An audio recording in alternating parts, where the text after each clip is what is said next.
Perhaps we need some outside universal threat to make us recognize this common bound. I occasionally think how quickly our differences worldwide would vanish if we were facing an alien threat from outside this world.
Good evening and welcome to a historic day in ufology. My name is Dave Scott, and because of that, we have a panel coming up early. Right now, we have Lee Strauss, Josh Rutledge, and the legend himself, Grant Cameron, about to talk about today's UFO events right through the entire show. But first, let's say hello to each and every one of you. Why? Because you guys are awesome. That's why. You're just awesome. Let's get the rundown here. We got T-Bone in the gold medal position. Eternity Eternal with the silver. Kitty Caddywhack with the bronze medal tonight. Thank you to all of you who listened to the earlier show as well. As we say hello to Scoos. Scoos will be signing autographs after the show. Line up to the left of the studio if you don't mind. To the left of the studio. Snow Baby, how you doing? As we kick off roll call, there's Race Fan, Necessary Dialogue, and Thunderhead. How y'all doing? Free Your Mind, how are you? Thanks for coming on in. Robert Lamoth and Mel WD40 is here lubing us up for tonight's show because you can't have disclosure unless you're nice and lubed, and Mel is lubing us up as we speak. So thank you, Mel, for the lube. Don't forget to give yourself a little shot there. Frankie B, how you doing? And Road Flare, K17, Paramarv, how y'all doing? Thank you for coming on in. Let's get the roll call going here as we say hello to Jaquetta, and we say hello next to Luscious Jules. How are you? And let's see here. JSCO, how you doing? And hey, guys, I just want to send you a reminder. Politics will be talked about tonight because of what happened today. Let's remember, this is a UFO conversation, your political affiliation, and what you believe or not believe, who you like, don't like. I know you know the rules, but keep it to UFOs tonight. Thank you. The mods and myself will be monitoring the chat room. The lovely and talented Deanna Ann, how are you tonight? Thank you for joining us as we continue on with our roll call. Mickey G is here. Mickey G will be signing autographs after the show as well. Line up to the right of the studio if you don't mind, to the right of the studio. Animal Mother, nice to have you here. Carol Amario, thanks for coming on in. And Ron Heyman, welcome to SOR Chat. And who else is here? The UFO Wizard. New name for Josh Rutledge. I love it. He's accepted the wizardry. D. Henderson, J. Truth, Magnus Vervagnuson, and Integrationing. Thanks for coming on in. Hi, Thomas Rock. Doug Shelby is here. The Doug Shelby has arrived, which means we can officially start this show. We scroll on down to Pam Harris. Thanks for coming on in. And High Noon, nice to see you. Mama Catherine, mwah, I love you. I love you. I love you. I hope you had a great day, and I know you'll enjoy tonight's show. I know you will. Jerence Carter. Big Dog. Dr. Bob, how you guys doing tonight? Thank you for coming on in. Alien Critter, nice to see you. And Amy, Vegas. Oh, I love you, my dear. Absolutely love you. You know that. Let's see here. Undead Jed, nice to see you. As we continue on with our roll call here, Edwin Guerra, nice to have you here. And who is next? Mickey, thank you for kicking off the Super Chat tonight. The Super Chat is a wonderful way to support what we do on this show on a nightly basis. So thank you very, very much. Doubleday, how's it going? Parasolo, nice to see you. Wes Decker, Area 54, nice to have you super chatting and nice to have you in the room. Thank you for your love, my friend. I always appreciate you. And Aussie Boss Tiger, thanks for coming on in. Walter Kochabinski and Oob to Joe's Main. You've got aliens. It's official now. And we'll get the radio side going. Hello and welcome to the radio and podcast side of Spaced Out Radio tonight. My name is Dave Scott. We got a panel talking about the big UFO news breaking earlier today. As we start off our roll call here, we're almost done. Number 49 in your program tonight, starting at left wing from Stockholm, Sweden, Lars Jansson. There he is. And Shadow Feather, how are you? Jennifer, how you doing? Nice to see you. Mike Arrington, thanks for coming on in. And Ryan Nye, welcome to SOR Chat. Blue Skies, nice to see you. Desert Rat, always a pleasure. Jessica S. Jose Sanchez, how you doing? And we're caught up. We are 8 seconds away from launch. We got a great panel, best panel in the biz, a good-looking panel. So throw those horns up, everybody. Let's rock. Are you ready to hear your mystic voice of the night? It's time to wake up. He's here. Be quiet. He's ready for you to listen. Let's point our ears to what's that really happening in the news. We're together, friends. Oh.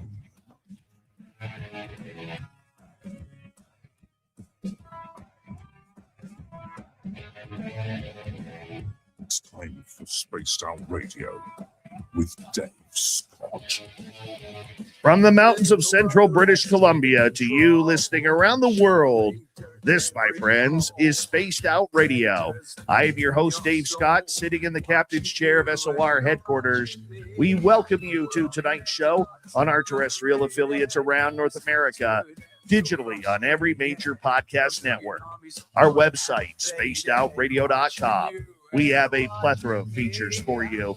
Rock out Bubblefoot, read the news wire, check out our swag as well. Follow us on X at Spaced Out Radio, Instagram at Spaced Out Radio Show, and on Patreon in the Space Travelers Club. Tonight's show is brought to you by Caribou Con. Come join us in the heart of British Columbia for Caribou Con, September 18th through 20th. You can get your tickets right now at cariboucon.com. We are getting into D-Day here on Spaced Out Radio. We have a panel of guests coming in to talk about the disclosure movement. If you have been crawled under a bed all day long, all night long, and all week long, you know the files have been released. We're going to go with this show right through, and we're going to kick things off right now because literally, I have been somebody who has been very critical over the time, especially the last few years, about A, whether or not any type of disclosure was possible. B, I always thought the congressional hearings were a little bit of a waste of time and more posturing than anything. But C, I never thought in my life I would have or see the President of the United States ask and get the UFO files released. Some people are saying this isn't disclosure. Some people are saying it's confirmation. Others are saying, well, let's wait and see. But there is reason to be excited about this. New videos, even though a lot of them just look like dots, but NASA being caught red-handed, denying the UFO story when their transcripts come out from their astronauts, literally saying, hey, we got something happening up in space here. It's been an exciting time, and it's exciting to bring in our panel. We have Lee Strauss, who's with us each time this week. The UFO wizard is back, Josh Rutledge. Lorien Fenton from the Fenton Files. She is one of the best. And the legend himself, Grant Cameron. Thank you for being here on this historic and momentous day of the UFO world. I don't even know where to start because I'm actually quite pumped up about this. So, Grant, let's start with you because you have a website called White House UFOs. You have dealt with UFOs and presidents for a long time. Did you ever think a day like this would come? I see it a little bit different than everybody else. I see the present president as a total skeptic. If you come down to the Congress, we have the award should go to Tim from Tennessee and all these Luna and that group. They're the ones that forced this thing out in terms of what's happened. When I looked at the files, I'll say when I see them have a file that has to do with a dead alien body or whatever we're dealing with here, or a spacecraft, then we have disclosure. What we have today is the same thing that you'll see if you do presidential files, which I did in almost every presidential library. You have old sighting files. They're pulling them from the FBI. I can show you any library. The Obama library was talking about 30,000 pages of files that they're going to release that are going to be the same sort of thing. I photocopied at least 5,000 pages in the Clinton library. That's exactly the same thing. This sort of low, and they're calling it like the low fruit. Well, this is the low fruit fine. If this is the first one and it gets better from here on in, and they actually have disclosure of a body or a craft that's undeniable, then Trump will go to the top of the list for disclosure. Right now, he's still in the bottom 5 because if you look at in terms of disclosure, the documents that came out, Jimmy Carter by far leads everybody else. Half the UFO documents at that time were out of the Carter administration 4 years. So I'm waiting for if you're going to talk disclosure, waiting for the big disclosure. And until then, it's the same stuff I've seen over and over again. So that's basically my first impression of what I saw today. All right, Josh Rutledge, let's get to you here because I know you kept telling me to stay positive. This day was going to come, and lo and behold, it is here. What did you think of the files? Yeah, I'm kind of in the same boat as Grant. I think it's a lot of interesting information. I actually began the process of cross-checking it between the Black Vault just to see if they just released stuff that had already been obtained via FOIA and called it a release of documents. So far, I've looked about 10 documents on the UFO, the Department of War site against Black Vault, and I found 2 doing their online search. There's probably more that are there that are just, I'm just not using the right search terms. I also say that I don't, like, I know everybody wants to say Trump is the disclosure president because he said release the files, and then they actually did the work to release some files.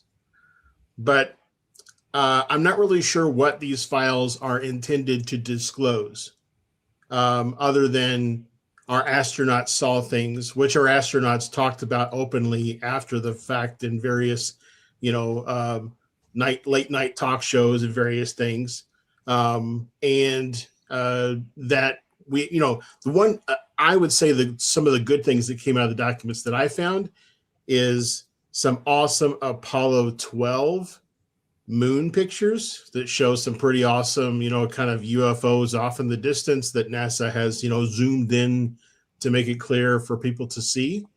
But so far, what I see, a lot of the FBI files are just people who wrote in to the FBI saying, hey, I saw something, or hey, I think everybody is breathing nuclear bomb dust, and that's why they're all seeing UFOs.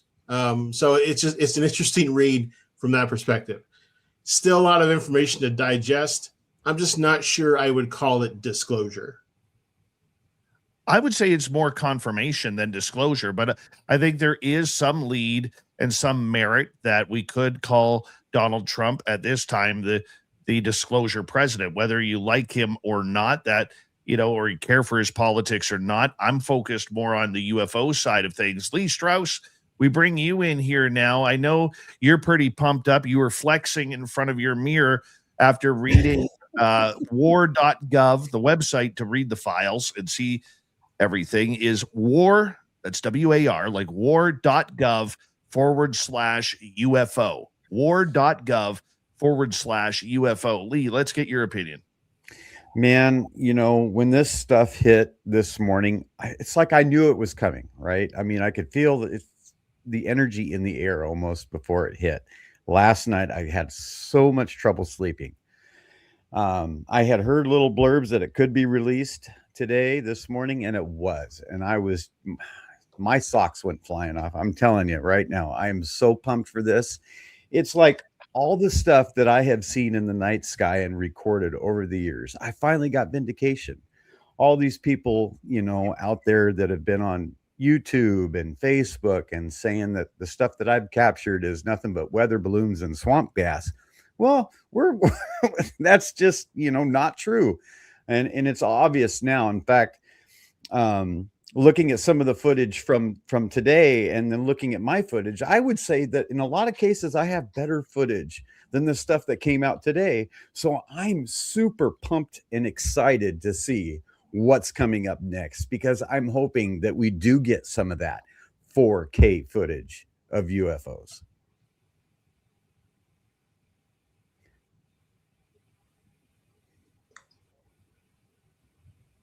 Dave, you're turned Can't off. hear you. Can't hear you, Dave.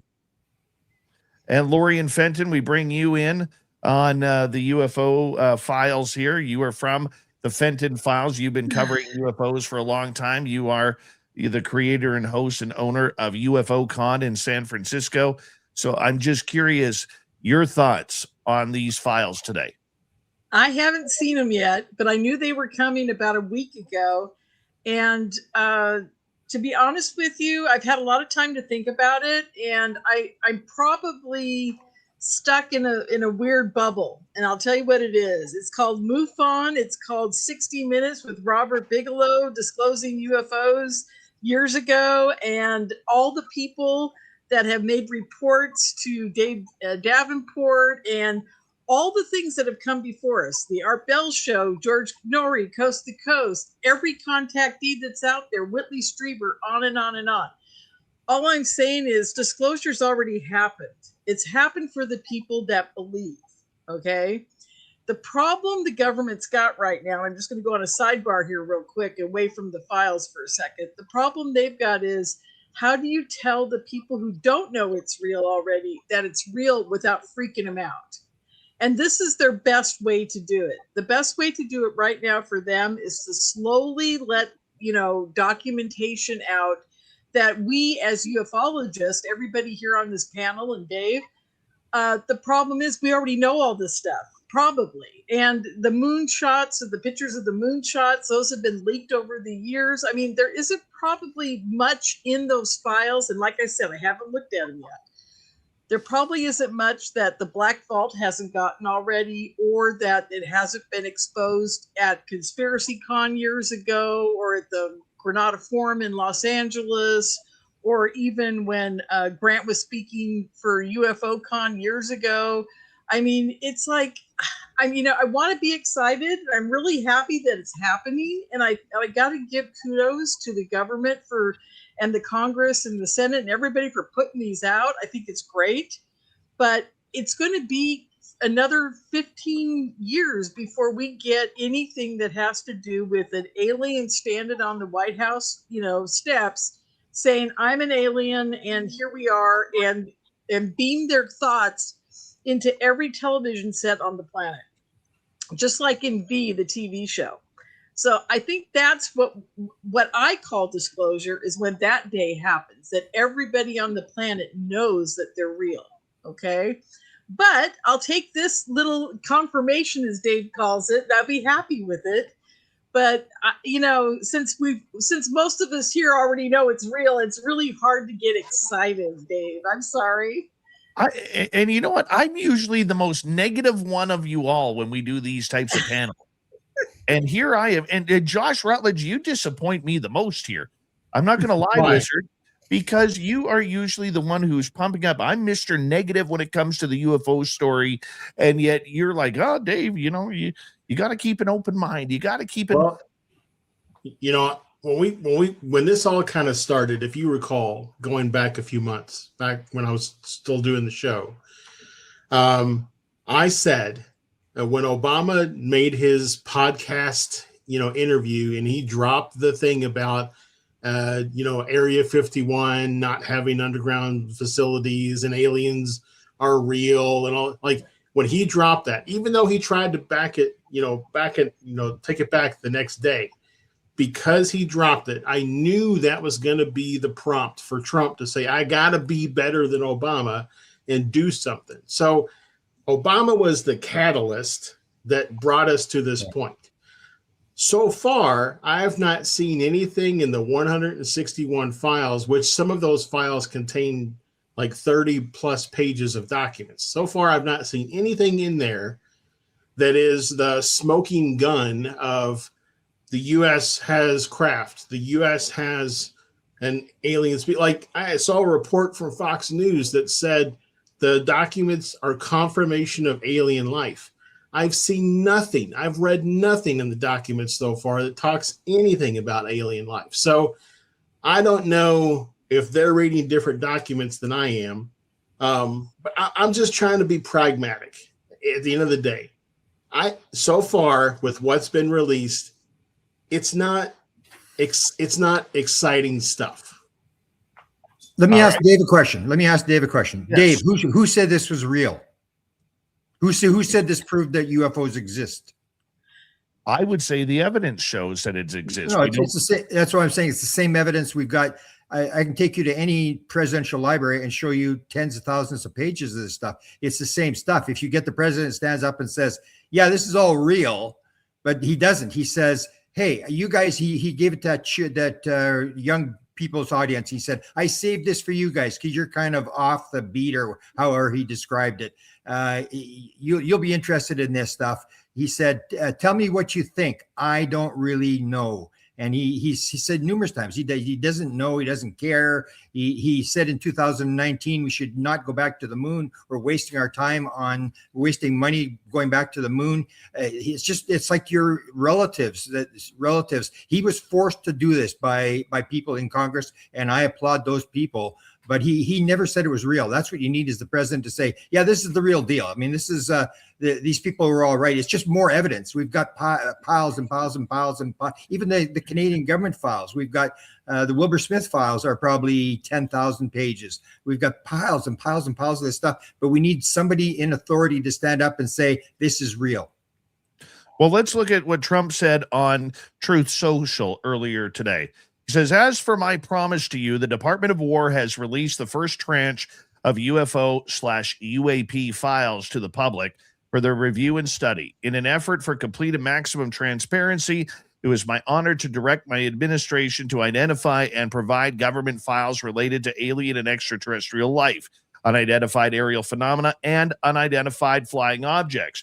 Now, this is where I'm going to pat myself on the back here for a second, because I'm going to play an I told you so card here. I've been telling everybody, and Lorien, you know what's coming. You've heard me say it before. Josh and Lee, there is a difference between UAP and UFOs. Once again, it is proven once again that is true. Anyways, he goes on to say, whereas previous administrations have failed to be transparent on this subject, with these new documents and videos, the people can decide for themselves what the hell is going on. Have fun and enjoy, President Donald J. Trump. Your thoughts, Grant, on that? Well, no admission. He doesn't admit. He says, have fun. I know you guys like this kind of weird stuff. It's just not for me. It's just, he said, I doubt it. He said when his first administration, he talks about when he briefed the pilots, he said, oh, they were really nice guys. They were real, handsome guys and stuff like that. And I really don't believe it. They told me all that stuff, and it was really interesting, but I don't believe it. He's never believed it. And it's like your relative. It's going to drag him over the finish line. I mean, yes, we have made a move here in terms of the fact that if somebody puts something in there that says there's actually an alien body or something, and it becomes confirmed. But right now, he's just saying, I released this. I'm proud to release this, and I did better than Obama and all these other people. And if you even go back to Biden had the situation where they were going to have the 9 members, they were going to have subpoena power, the whole thing where they're going to take the equipment back from the contractors, and it was 2 Republicans in the House that blocked the bill. If those Republicans, those 2 Mike guys, hadn't blocked the bill, we would have had disclosure today with 9 people and subpoena power and the ability to grab the documents and do all that kind of stuff. I mean, there's been a number of efforts in the past. Bill Clinton forced 2 Roswell report situations where he got Roswell investigated twice. There's been all sorts of stuff going on in the past, but nobody has actually stood up and said, this is real, except Obama says, yeah, aliens are real. And he's said Area 51, he mentioned a name, and that's the whole thing behind presidential stuff is once the president mentions it, it's declassified. So that I agree with Josh that the minute he talked about aliens being real, everything changed. That's a big move in terms of once the president says that they can't really go after you because you're talking about it and violating security clearance. It's suddenly it's all declassified. All this stuff related to that. Well, let's move on here because there is a lot of news that did come out of this. I mean, Arrow got blasted online about it. NASA had their files released, which many have already been released. But we also have to remember, Lorien, that there are 162 files released in the first batch. There's another batch coming, which Anna Paulina Luna says is going to contain more videos. And hopefully they're a lot better than the videos that they showed this time around. But we have to remember, as you said, this is a drip, drip, drip like a faucet. It's not all at once where we're going to get 100 million pages worth of UFO files here. It's going to come one at a time. Your thoughts, Lorien? Well, I hate to sound like a broken record, but Grant's absolutely right about this. I have a hard time with this because I really know it's kind of the red herring they're throwing out at us. They're saying, hey, here's something to keep you guys. Here's a shiny object. Go back to your sandbox and play for another 5 years. And periodically, every 6 months to a year and a half, we'll drip out some more stuff to you guys. And we'll call it disclosure and we'll say we're doing more. And you know what I'm curious about, Grant, maybe you know this. Are they going to have more hearings? Now that these are out, is this going to stop the hearings or the hearings going to continue? That's what I want to know. My question would be, is the public even going to notice? I mean, if I went to my son and all the relatives around here, I guarantee you nobody would even know that this happened. I know. We're in this little 1% bubble that is desperate for this confirmation that we aren't crazy, and almost like the Rodney Dangerfield thing, we don't get any respect. And I don't think, it moves the ball along. The consciousness keeps rising. in 75, I never would have expected this would happen. I mean, we have come a long way in terms of in this kind of stuff. But in the end, I think it still comes down to this classified thing that they may know, Trump may know, Obama, all these people may know, but you just can't step across that line in terms of even Richard Doty said, as soon as he heard about this, he said there's going to be no release of these classified files, that they're going to protect that to the nth degree. And you never know what kind of weapons they're developing and stuff like that's on the line. So we need a confirmation. We don't need more data. We've got piles and piles and piles of sighting cases. Even like if you go with the stuff from MUFON. I mean, how many cases have they got? Or the 250,000. Yeah. I mean, you just get, it's like, I mean, if you get 251,000 sightings, I mean, we're going to suddenly solve this thing? No. At 250, 62. No, it's you can just keep doing, we're doing the same thing we've done since 1947. That sighting files like this really don't get us anywhere. We need someone to say, yeah, this is real, or show us a picture of a dead alien or a flying saucer. Absolutely. Grant wants aliens, people. He wants aliens, damn it, and he's not going to stop until he gets him some aliens on a plate, on a platter, maybe at the Olympic opening ceremonies in Los Angeles next year. I don't know. I'm going to get you guys to all hold on. We have Lorien Fenton, Grant Cameron, Lee Strauss, the UFO wizard, Josh Rutledge, and myself, Dave Scott. UFO confirmation or disclosure. And let's talk some NASA next on the Mighty SOR.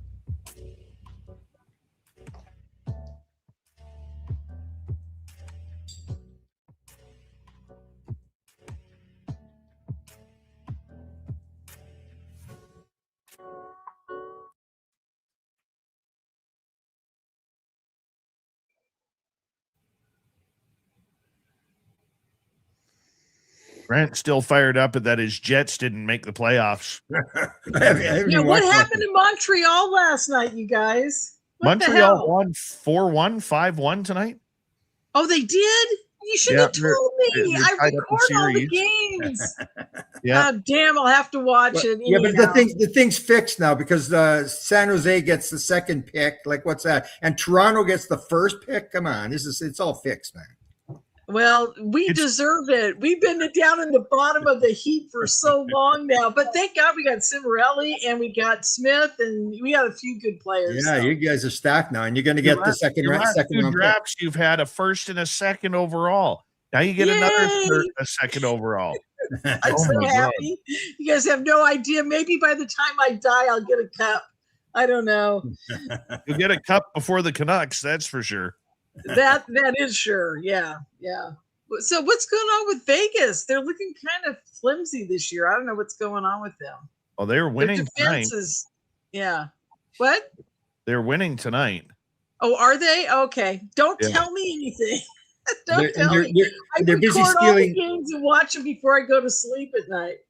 and they're busy stealing teams. They got the baseball. They got the all this stuff now. They got now my Oakland Yeah, Raiders. Yeah, now they've got Jesus. the Vancouver Ice Cap big soccer team here. They apparently it's going to Vegas. Yeah, That's okay. Oh, The less man. soccer in Canada, the better. I have zero problem with that.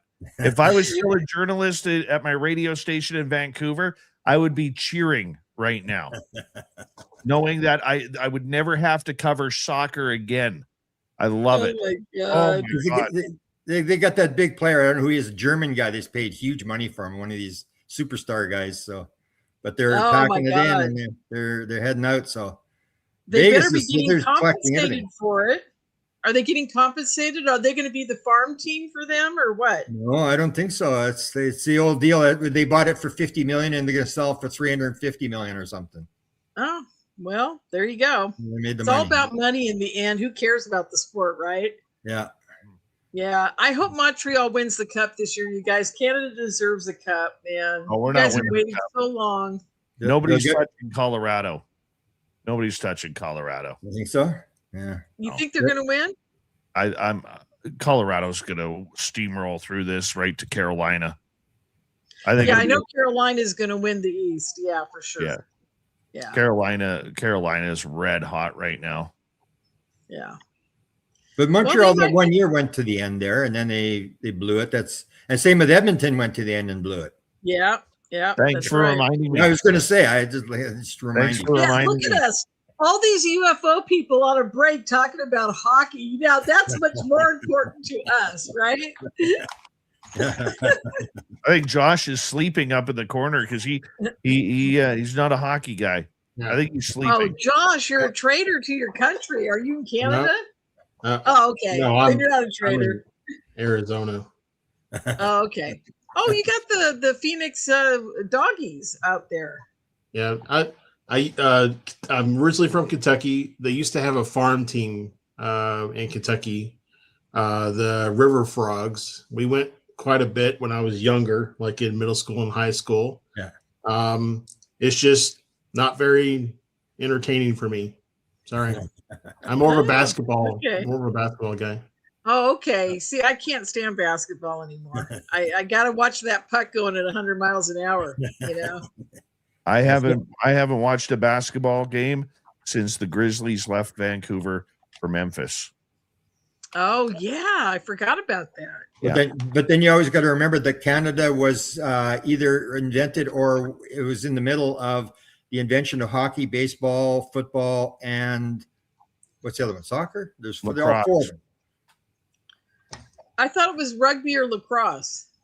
Football, they were, yeah, football. So you guys should actually be paying us royalties from the NFL. We want royalties. We want royalties. Yeah. And I hockey, thought, and hockey. you know what I don't understand is why they Basketball. don't keep the Canadian National Hockey League up in Canada and you guys all play yourself, and then all of us down here play ourselves, and then we go for the cup between Canada and the United States. Because you I think wouldn't they win. I don't think the You know Canadians, we had what? that We one were year in lucky, Rob. COVID. We had that in COVID. Nobody liked it. It was like, oh no, not Edmonton again. Like 7 times a year. It's like, oh my God.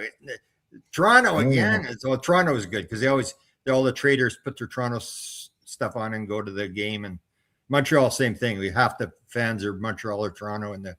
Hold on, guys. We're coming back in 10 seconds. Thank you, Mickey. Okay. Thank you, Area 54. And thank you, Kitty, for the super chats. We're coming back in 3 seconds here.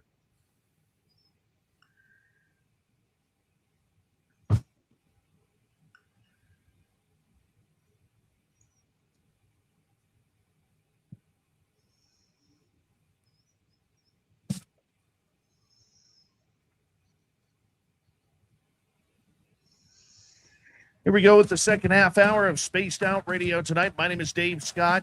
We're going to get right into our panel on the latest UFO news. 162 files released by the Department of War. You can go to war.gov/UFO. War.gov/UFO to see the files. Our special guests tonight are Lee Strauss, the UFO wizard Josh Rutledge, legendary researcher Grant Cameron, and a legend herself, Lorien Fenton from UFOCon in San Francisco and the Fenton Files podcast. Let's get right into it. The videos. We've seen a lot of these videos going on from the website. And Josh, I want to start with you on this one. A lot of dots, Josh, not a lot of UFOs, a lot of dots. Yeah, would you classify those dots as UAPs? Yeah, there's some rods or cylindrical shaped things in some of the videos, but yes, a lot of there's like one that's like supposedly a teardrop looking thing. The thing I will say, and this kind of goes back to what Grant was talking about somebody coming out and saying, this is real, is that every document or video that is from, let's say, 2020 forward, all has a disclaimer that it should not be taken as evidence. It should only be taken as like the person who experienced it, their account of the situation, or the technology that recorded it. But it has not been evaluated, and they are not saying yet that it is alien tech or whatever. So it kind of like what Grant was saying, like they're unwilling to say, we don't know what this is, therefore it is unidentified. We know it's not not one of ours. We know it's not an adversary. Like, if you rule out everything that we know about, whatever's left has to be either ET or ultra-terrestrial or crypto-terrestrial or something, interdimensional, whatever. Bottom line is non-human. But for whatever reason, they are unwilling to make that statement.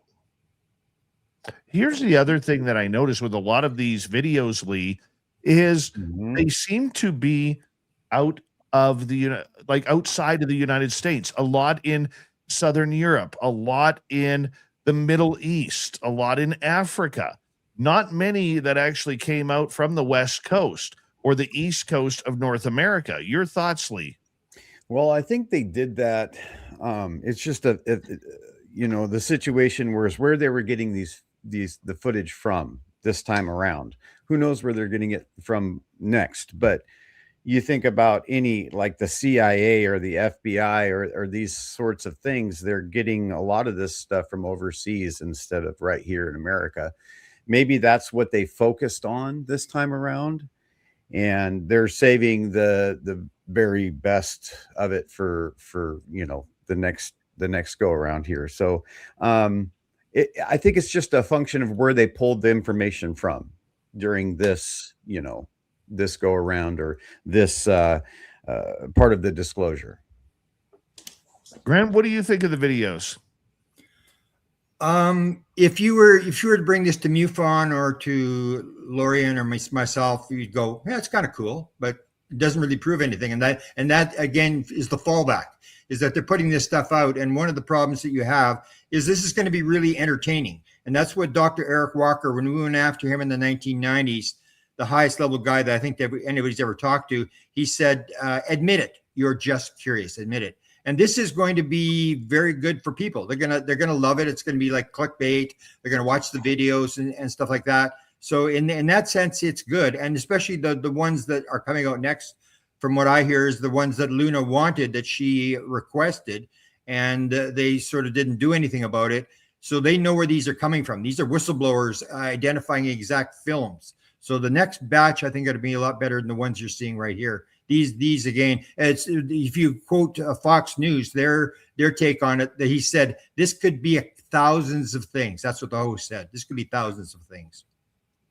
I would agree with that. And the video selection, once again, we forewarned people that if anything came out, Lorien, expect to have it look like a 1960s black and white television show where the picture is grainy. It's not colored. It's black and white. You need rabbit ears in order to focus in on these videos. And that's exactly what we got, Lorien. I mean, we shouldn't expect anything different. I actually know where a lot of these videos came from. I've been speaking to some people behind the scenes, and most of these came from military exercises or drones in the Middle East and countries where they're doing, probably Ukraine, probably other places where they're deployed. And these have been taken over years of time.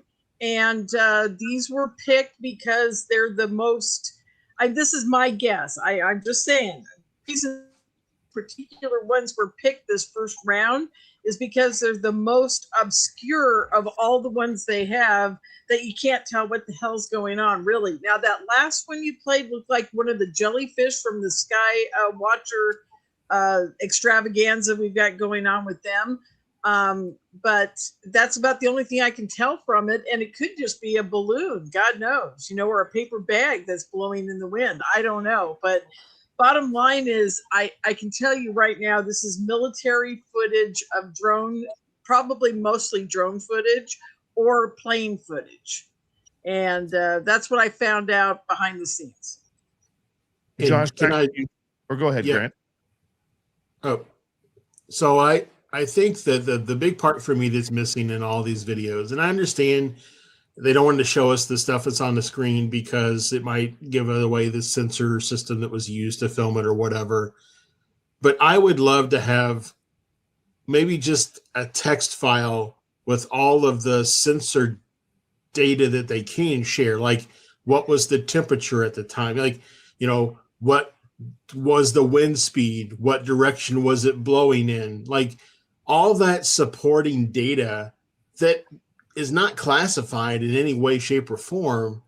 It's all displayed on the video that they've, blacked out. They just can't show us that for whatever reason. It'll give away the sensors they're using. Fine.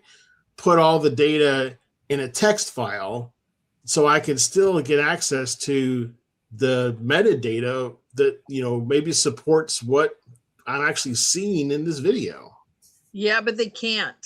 And Grant, why, and I'm sure Lee does too. It's because there's a lot of information within that structure that they built through the military that tells you exactly what mission they're on, where they're at, what time of day it is, what they're actually up to, and see all that blacking out. It's much more than wind speed and Lee's shaking his head. Lee, explain that to people.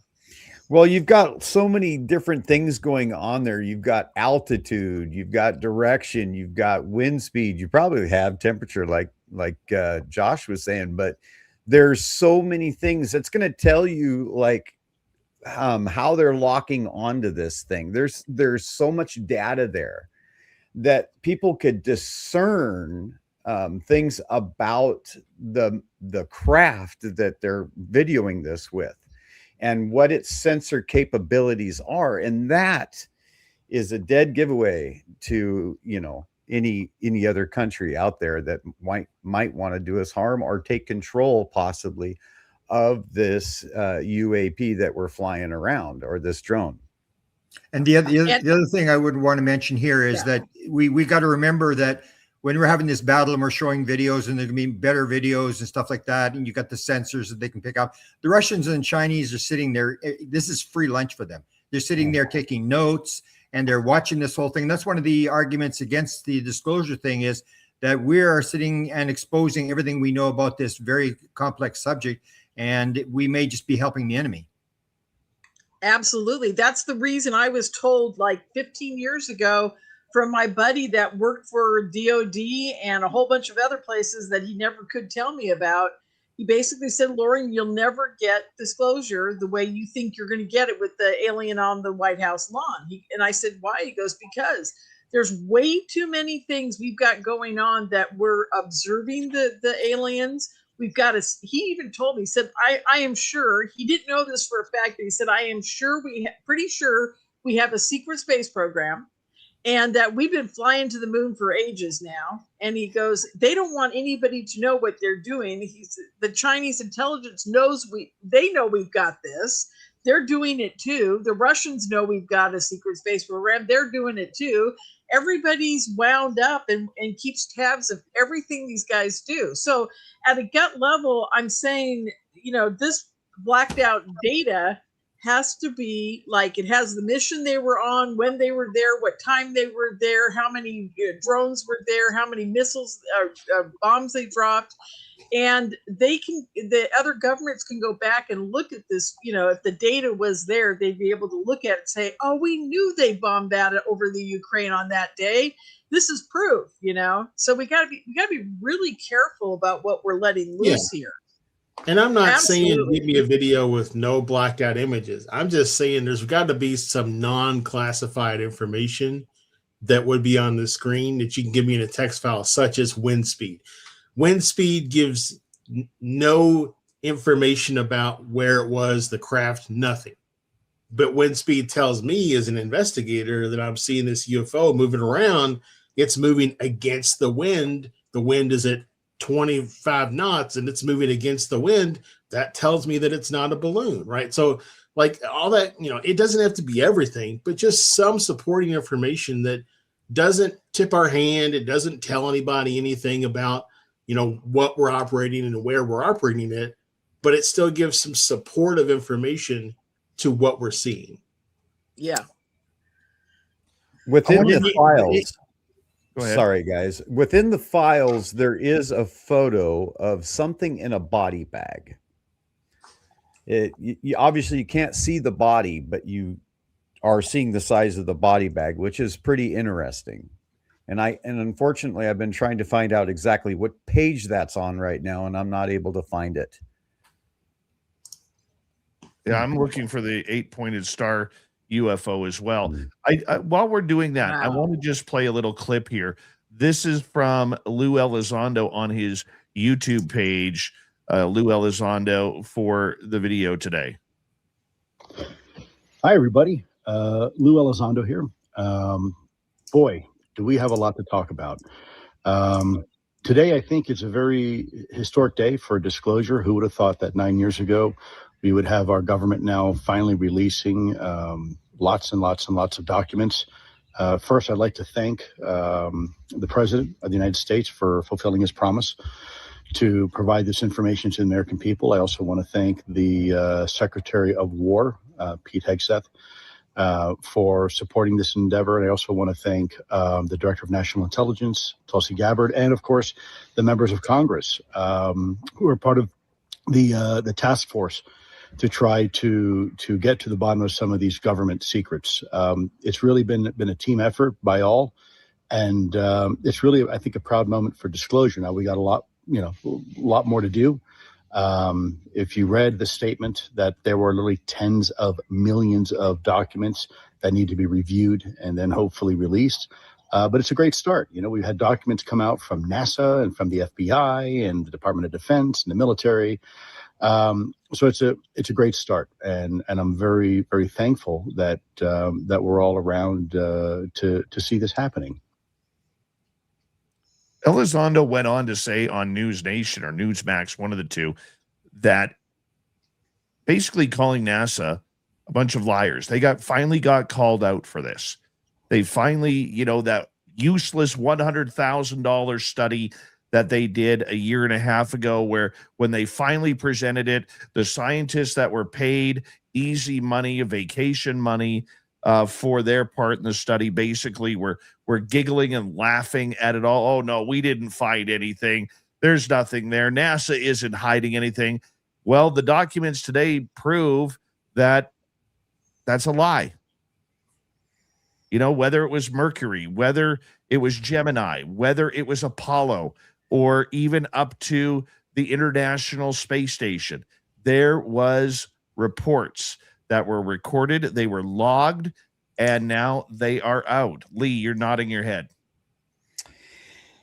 Yeah, I mean, this stuff really did happen, right? I mean, all of these the videos and the photos were taken and all of that stuff. What I'm wishing that we had was a little more context on each and every video and photo, just so that we could kind of get an idea. I mean, they kind of just blasted this stuff out there, but I wish there was just a little bit more evidence for everything that we're seeing. Let me comment on this, because you have this situation where we say, okay, NASA's lying, and I have a story. I have the Apollo 15 story about James Irwin going to a close friend of mine and telling him the whole story, what happened on the moon and that stuff. But it doesn't prove anything. None of the videos prove anything. None of these documents prove anything. It's the same thing. We're going to cycle through it, and we'll get wind speed, we get all this kind of stuff, and it looks a little bit better. And then you're going to get Michael Shermer say, no, it's a balloon, or we're going to get the New York Post say it's something else. And that's the thing, that this doesn't prove anything. It's just more evidence on top of what we already have. And the one thing that does that I pressed today is, as you know, I always file the FOIA on the files for the president. So the files for President Trump came due on January the 20th. I filed at 1 second past midnight to make sure I was in the front of the line, and I asked for all the UFO files. And let me tell you, all these files that are being shown today, I went to them today. I said, you told me there was only this many files. I want a statement. I didn't say I didn't want an explanation. I want a statement from you.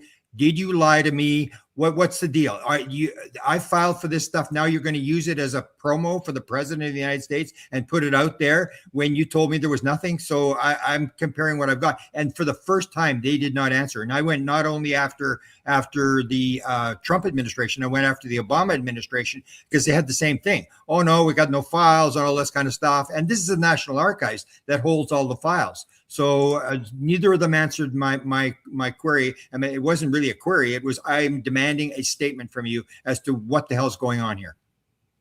Yeah.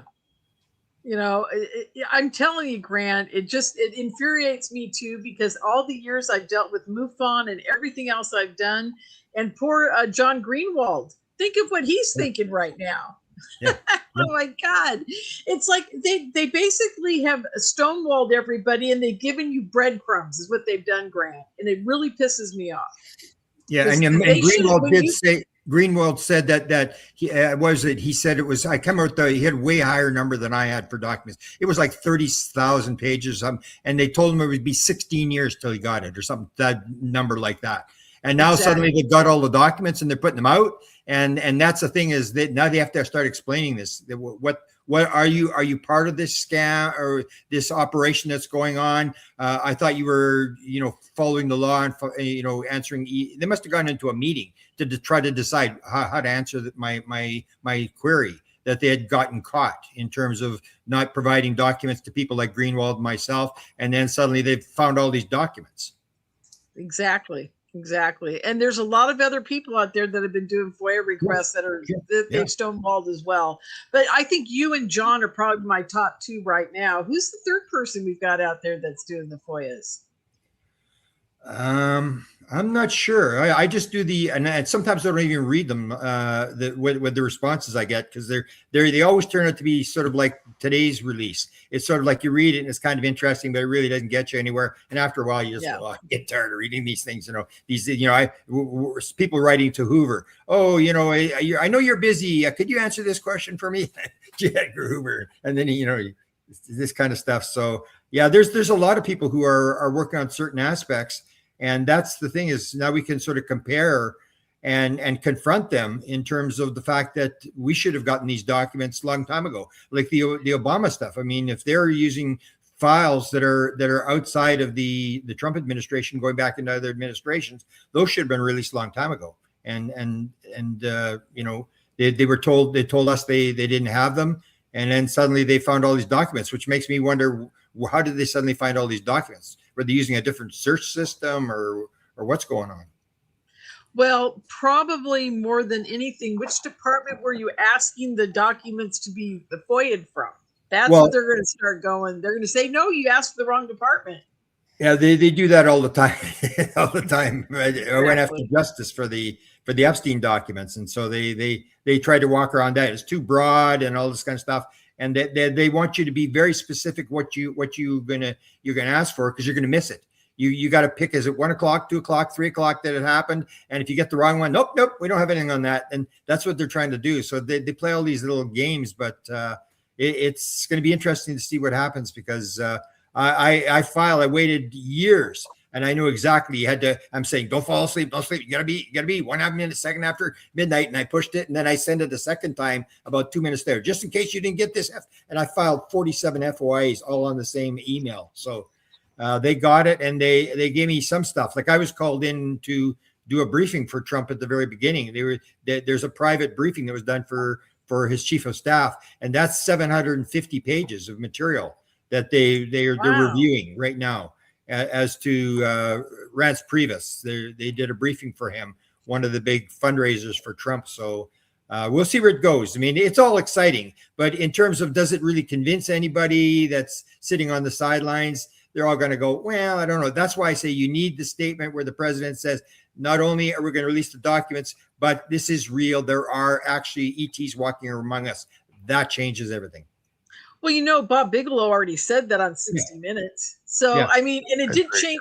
Like I say, my famous story about that is I went to bed that night thinking my job at MUFON was over and that I would never have to worry about UFOs again, right?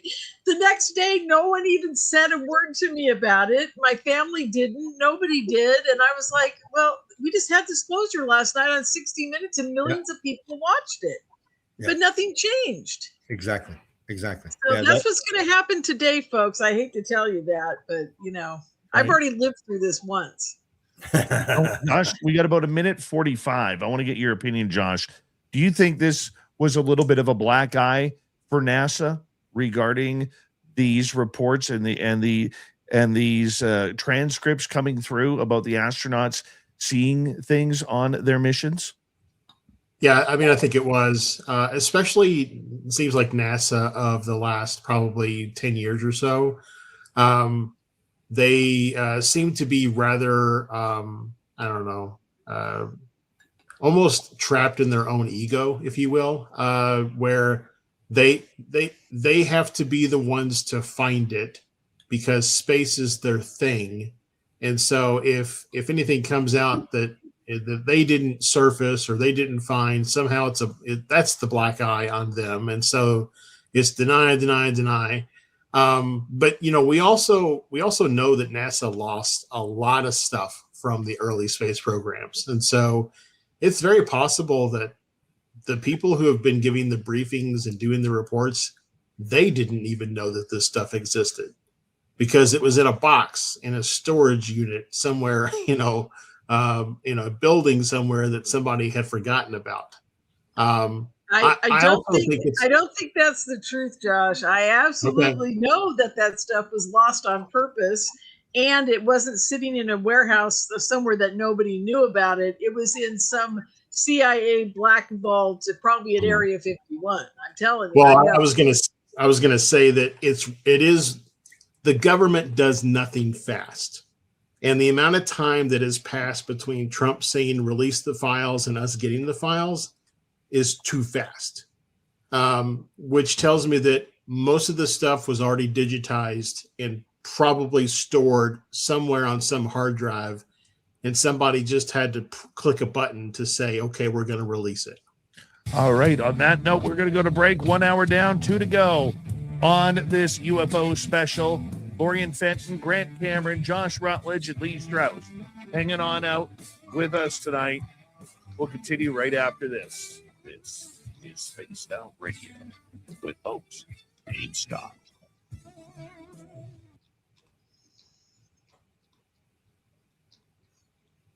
All right, guys, we're going to take a little bit of a break here. I'm going to play a video, and we'll be back in 5 minutes.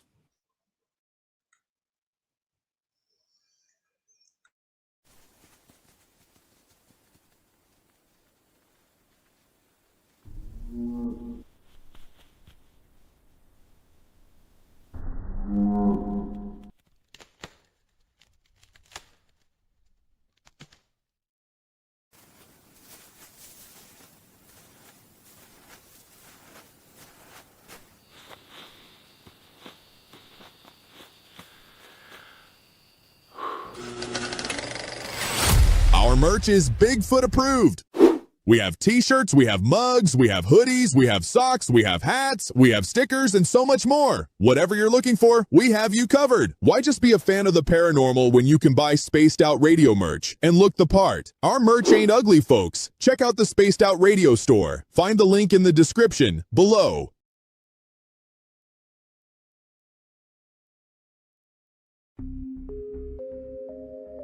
Lurking within the forested region of the 108-mile ranch, where the worlds of the normal and paranormal collide. CaribouCon is waiting for you, bringing together a panel of renowned experts in the paranormal, cryptid research, and UFO phenomena fields. Get ready for a spine-tingling weekend in the heart of British Columbia.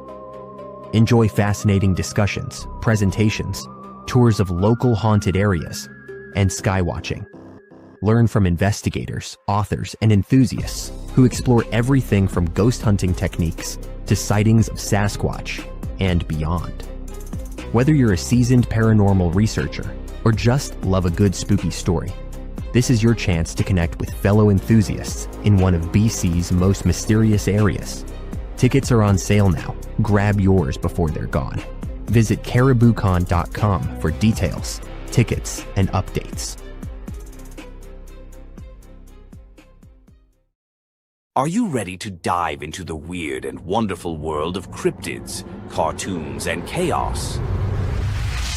Meet Dirty Filth, Spaced Out Radio's resident cartoonist and master of the mysterious. Every Saturday at 2 p.m. Pacific, join him live on the Spaced Out Radio YouTube channel for Cryptid Cartoons with Dirty Filth, a hilarious hour where he sketches bizarre beasts, shares mind-bending stories, and battles his mischievous cats. Whether you're a UFO enthusiast, paranormal fan, or just love quirky art, Dirty Filth filters the universe through his unique lens, creating cartoons that capture the strange, dark, and supernatural. Follow Dirty Filth on X at Filth1 or Facebook at Dear Filth for more filthy fun. Find his link in the description below.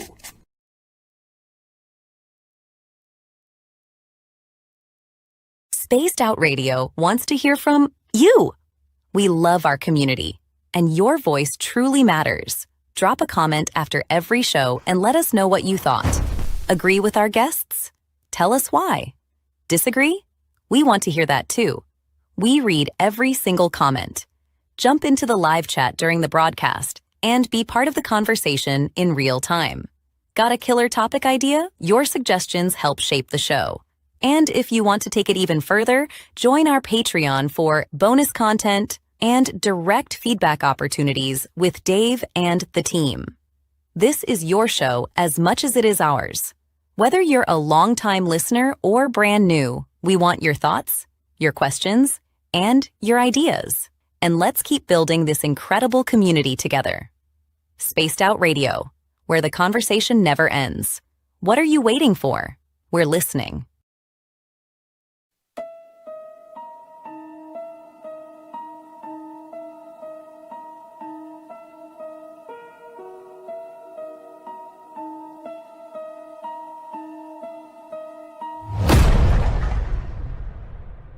With 5 explorable Gold Rush era buildings said to be home to spirits of a time forgotten, the 108-mile heritage site in the heart of BC's Caribou region offers a unique opportunity for thrill seekers and history buffs. For an evening of historical fun, step into our guided ghost tours, where spine-chilling stories of Gold Rush legends and unexplained encounters come alive. For those craving even more, inquire with us about conducting a hands-on paranormal investigation of your own. And if you're truly brave, book our haunted sleepovers. Spend the night at our B&B inside the McNeil House to truly experience this historical landmark and its ghostly secrets firsthand. For booking or inquiries, go to haunted108.com.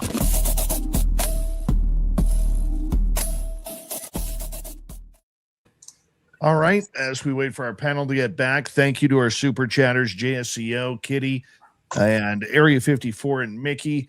Hi, Tom GC. Welcome to SOR Chat. Going to quickly run through here. And who else do we have? Skip to Malou, good morning to you. If you're new here, don't forget to hit subscribe, ring that bell. We are here 5 days a week, Monday through Friday, 9 p.m. Pacific, midnight Eastern, as we put on a 3-hour show each and every night. Hobie Cats, welcome to SOR Chat. And who else we have here? Well, I'll say hello in the chat room. Here we go.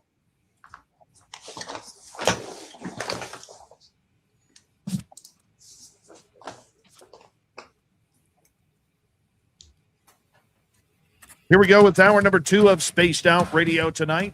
My name is Dave Scott. We appreciate you tuning us on in wherever you are on this beautiful planet we call Earth. Hello to everyone listening in on our terrestrial affiliates around North America, digitally on every major podcast network. Our website, spacedoutradio.com. We have a plethora of features for you. Rock out to Bumblefoot, read the news wire, check out our swag as well. You can follow us on X at Spaced Out Radio, Instagram, Spaced Out Radio Show, and on Patreon in the Space Travelers Club. The Desert Clam has set the password for tonight in the SOR Space Travelers Club. Eldritch. Eldritch is your password. Use it wisely, Space Travelers, as the Clam sets the password each and every night right here on Spaced Out Radio. With the UFO files being dropped at the website, war.gov/UFO, we have a great panel going on discussing the events of the UFO. And we have with us tonight, we have Grant Cameron, legendary researcher, legendary podcast host and researcher Lorien Fenton, the UFO wizard Josh Rutledge, and Lee Strauss. And I'm going to tell you right now, I think that we have a lot of movement going on, but we have to remember, this is just the beginning of the drip. There are more batches of files that will be released over time. But, you know, in the last half hour, we touched on NASA, you know, kind of getting a little bit scolded. Dr. Sean Kirkpatrick coming out today basically saying that all of these files that come from Arrow, you know, there's nothing really there. There's no there, as they say, Lee. That's what they're saying. I'm seeing a lot of that, actually, that this is a nothing burger, but to me it's everything that I expect there to be more, but it's a great first step for me. You know, we've been talking all night about, you know, where this information came from and when this started, but I do remember that Laura Trump said back in February that her dad had a story about UFOs that he didn't really want to talk about, and that he already had a speech written up for that.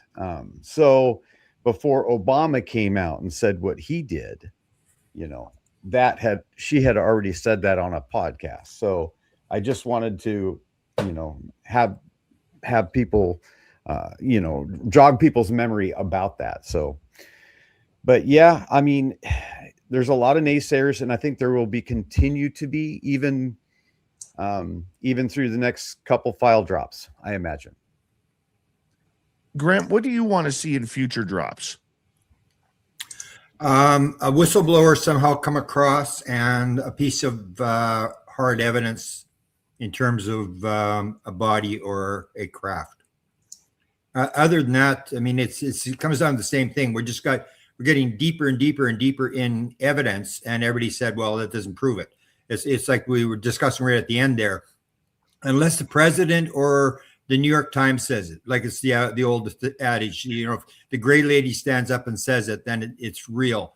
And the New York Times had that power that once they put it out, everybody said, oh, it's real, because the New York Times said it, or the president. That's basically what we need. We need some sort of confirmation where the president isn't sort of goofing around and saying, well, you know, you tell me what you think, I really don't know. Or Obama saying, well, you know, when we get their first invite or communication, I'll let you know, and stuff like that, where they're just not going there. And we need someone at that level to go there. Otherwise, we're just shuffling around more and more paper as we go along. And really, that's all it is, Josh, is shuffling things around, because I think there is a bigger picture here. The bigger picture is protecting the military-industrial complex, protecting the toys that the U.S. government is flying, Josh, that they do not want the public to see or know about. What's your thoughts on that? Yeah, I would agree. So if we take the approach of this is a drip, and that there'll be an additional drip and an additional drip, and eventually the bucket will fill and we'll have all we need. Something we've talked about a lot in the past, Dave, is that, you know, for most of the people that are on this call, I would say that we are devoted to the topic. And we want to see some form of a perceived truth to come forward. But if the audience of this drip really is everybody else, you know, we've talked about, you know, audiences before, but if the audiences of this drip is really everybody else, and everybody else doesn't realize that this drip is very weak, they just see, oh, the government released 161 files of UFO footage. What do you think about that? I'm concerned that, like, yes, I understand there's a want and a need to protect our secret programs that we're still developing, whether they be weapons or whether they be some sort of a, you know, monitoring program. I don't know. I understand that. And we've talked a lot about in the past about how they can release things that are not necessarily classified in nature, that don't interrupt that don't disrupt that. I don't think that anything that was released in this drip is meaningful to any of the people who have been involved in the topic for any number of years.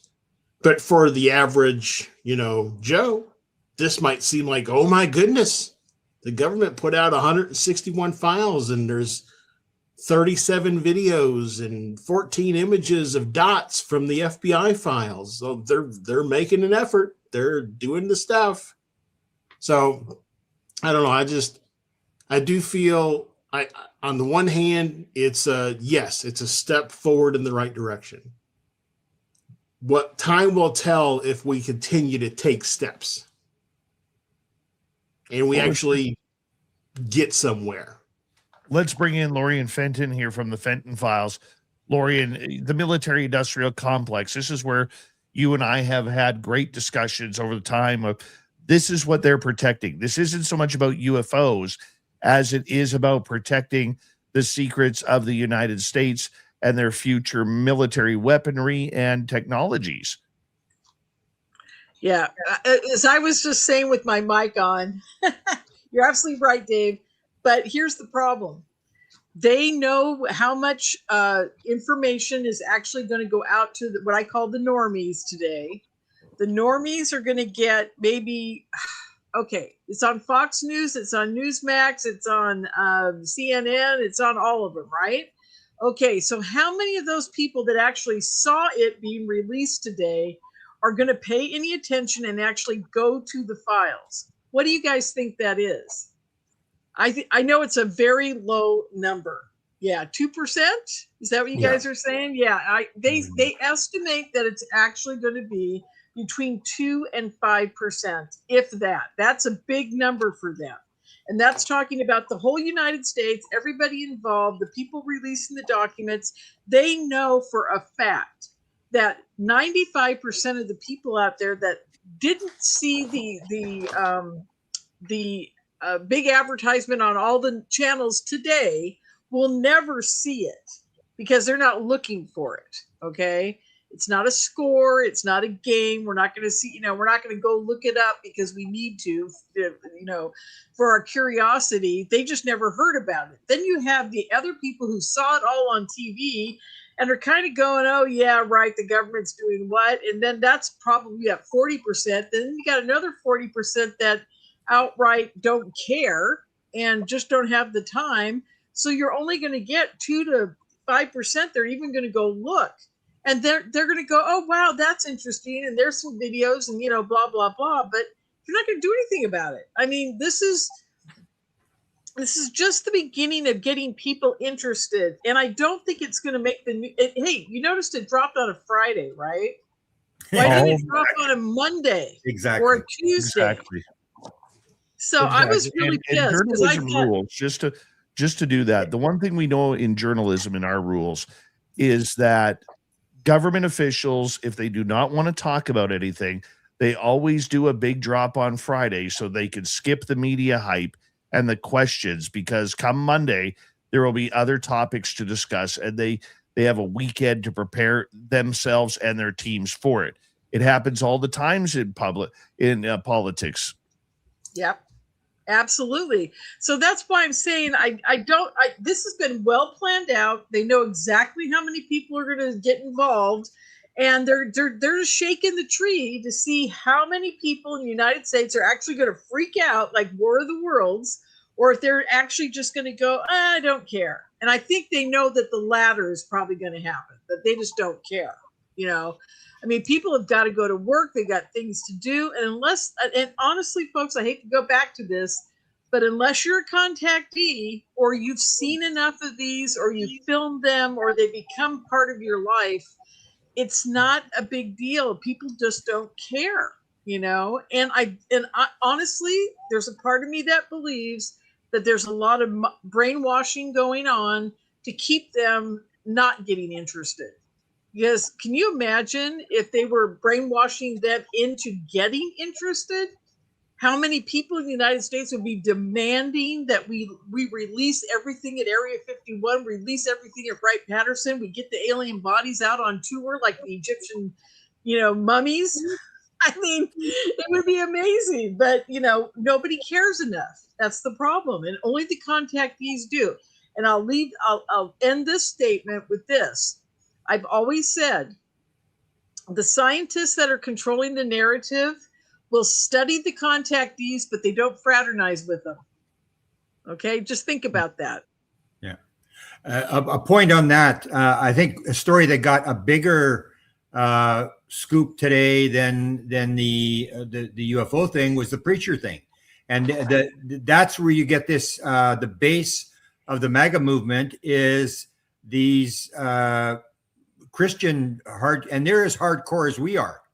So when you get I looked at the one guy, what was his name? Perry Stone, talking about this phone call and, all this sort of stuff. He has 1 million people subscribe to him. And those people, when your preacher stands up and tells you demons, everybody just, they listen. They're not going to question it. And that's the problem you're going to have now is you have this movement of the colonist elite and this real heavy right sort of like a Christian movement that says, what do you mean there's not going to be a second coming of Jesus? And these aliens are here. And because my cousin, just before he died, he said to me, he said, do you think this is demons? I go, are you serious? Come on. It's like, I thought it was a joke. And now you get the vice president stands up and says, you know, I'm writing a book on my faith. I'm the vice president of the United States and I believe they're demons. And I went and asked Pandolfi, the briefer for Trump. I said, well, what the hell are you telling these people? He said, the vice president doesn't get briefed. But if you get the vice president talking about demons and you got this really huge number of Christian Bible Belt people who are as hardcore as we are, and someone stands up and starts talking about demons and stuff like that, I mean, that they got to deal with that. I mean, in terms of what's happening here. You just asked a very important question. Who is the person telling them this stuff behind the scenes? Yeah. And I can tell you right now, I believe Chris Bledsoe's been behind the scenes talking to these guys, and so have a few of the other major Christian contactees. So who's actually giving them this information? Why did Luna come out and say, I have been told, or I believe that they're from another dimension and they could be demonic or they could be angelic? She didn't specify. Yeah. But who's telling these people this stuff? That's what I want to know. Why wasn't Grant or Lorien Fenton asked to go brief the president about what they really are? Because Grant and I would tell them they run the gamut of everything. They run from evil entities all the way to angels. I mean, what are you going to do? There's everything, but they haven't eaten us yet, so we're in pretty good shape that we know of. And I think that's the big argument, too, that I have with a lot of people on this subject. If the aliens have been here for thousands of years, like many people suspect, they would have got us when our best weapon was a spear and a bow and arrow. Okay? That's when they would have got us. So to sit here and say, oh, we're going to wait until they have nukes, like Tom DeLonge when he came out on the Joe Rogan podcast saying we got to put nukes in space because they're afraid of our nukes and this way we could defend ourselves. I mean, that's the Peter Levenda way of thinking. Is it's a threat. They're coming to get us, like the movie Independence Day, and they're going to eat us, and it's not going to be party time. It's going to be destruction of Earth time. And I think that threat narrative shouldn't even be there. But we also know that threats create budget. That is correct. That is typical, right? So they want to scare everybody, and get us fearing this stuff, which is ridiculous. So you get that. You get the one side where it says, well, this is a threat in some way, shape, or form, or we don't know what this is. And because we don't know what this is, we need to protect ourselves against it, right? So that's just the narrative they're pushing. There's, however, the other thought that you rightly brought up is the fact that they have been here for a very long time. You see them in the frescoes and that sort of stuff. We know that they've been around for a long time and we're still here. We're still here. They haven't got us yet. There was one weird video, and unfortunately on radio you can't see it, but if you go to our YouTube channel, Spaced Out Radio, you will be able to see it in the archive. But it's called the 8-pointed star. And to me, it looks like the back end of a missile, to be honest, that's being followed. Josh, I want to get your opinion on this video and just your thoughts, because I think this was the best UFO video they had. I would definitely call it the best they have. I would agree that if you actually look at the video, and again, anybody on radio that can't see it, but it appears to leave a vapor trail as it moves around in the frame. Now, what we don't know, because we have no context, is is the camera moving around as this thing is staying straight? We don't know that, but it to me also looks like some sort of a heat plume type situation, as opposed to what we typically see, which is just kind of the solid dot.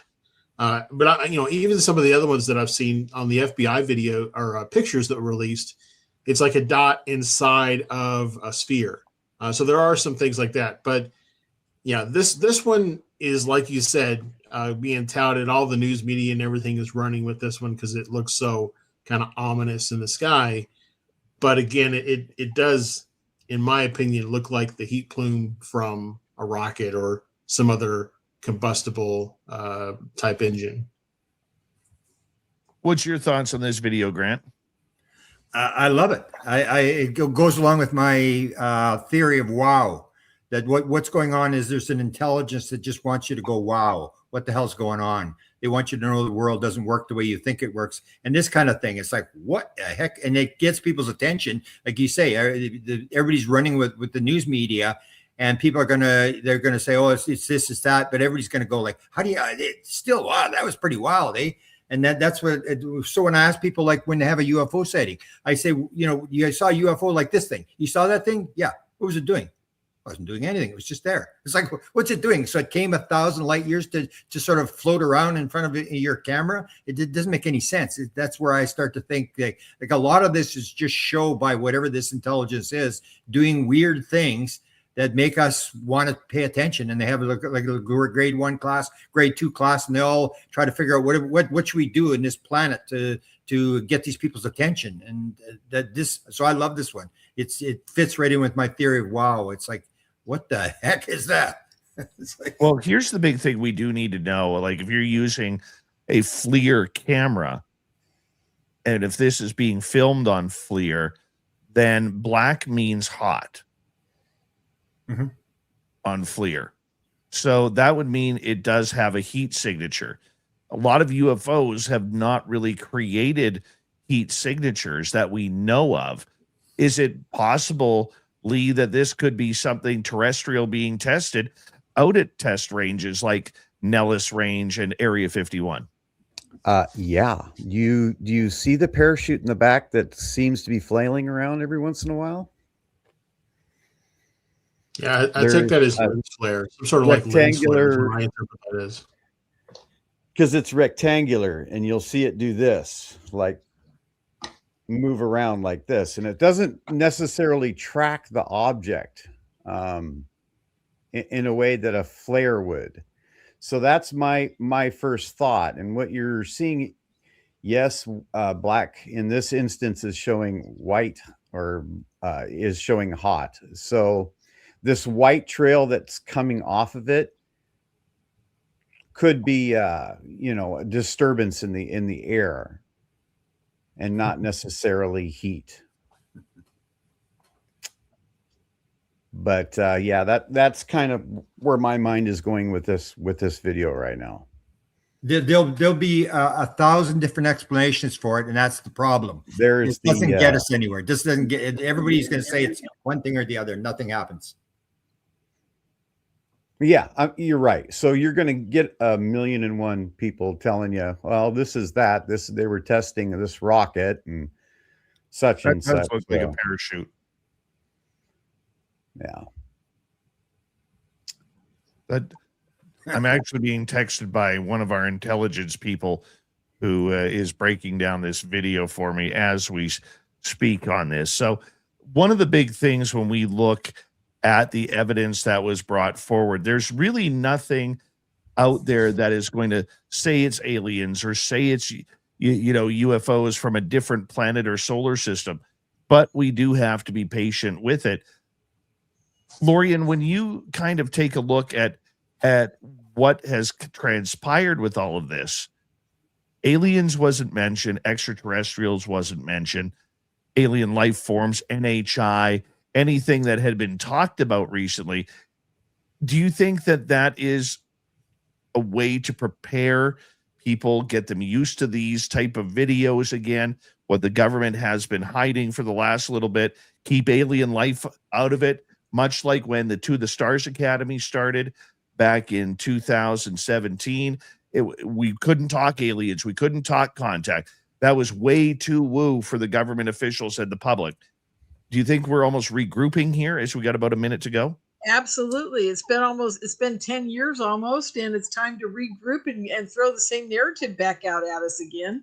This time they're just giving us more information, and in the form of more blurry videos. The Tic Tac was a big deal at the time because we at least had pilots that were following it and keeping track of it and that were witness to it. Grant, what do you think about that? In the second here, but I think it's important to realize we don't have any witnesses with this tranche of videos that I can tell so far. I don't know, but I'm going to pass this on to Grant because I think what I'm saying is really important. Just like you're saying, we don't have anybody to say that they saw any of this, and we don't have any information really, right?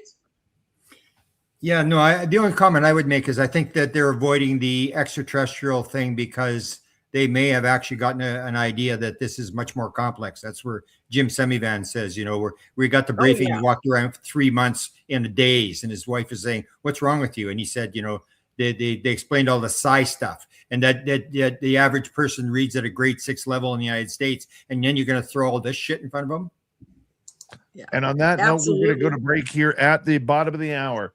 Halfway through our great UFO panel tonight, Grant Cameron, Lorien Fenton, Lee Strauss, Josh Rutledge. Continue after this.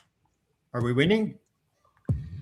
That's what I was going to ask. Listening to Spaced Out Radio with your host, Dave Scott.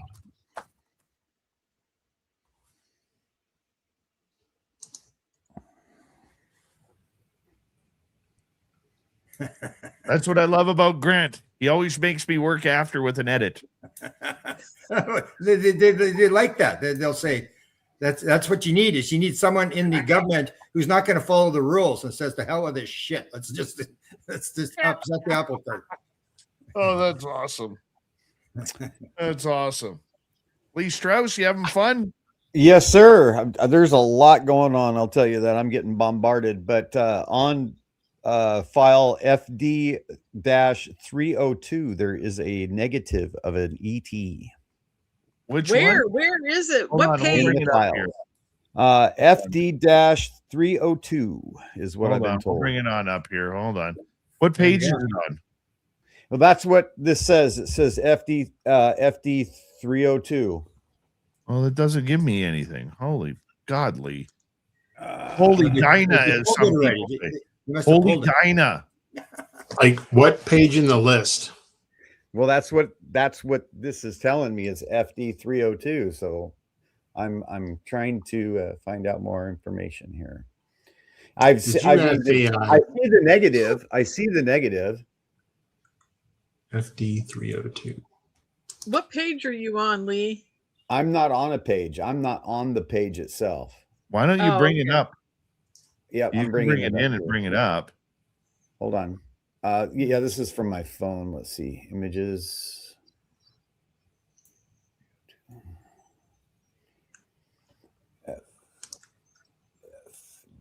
FD-302.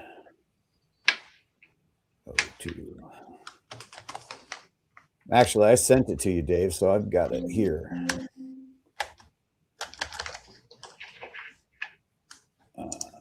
Let's see.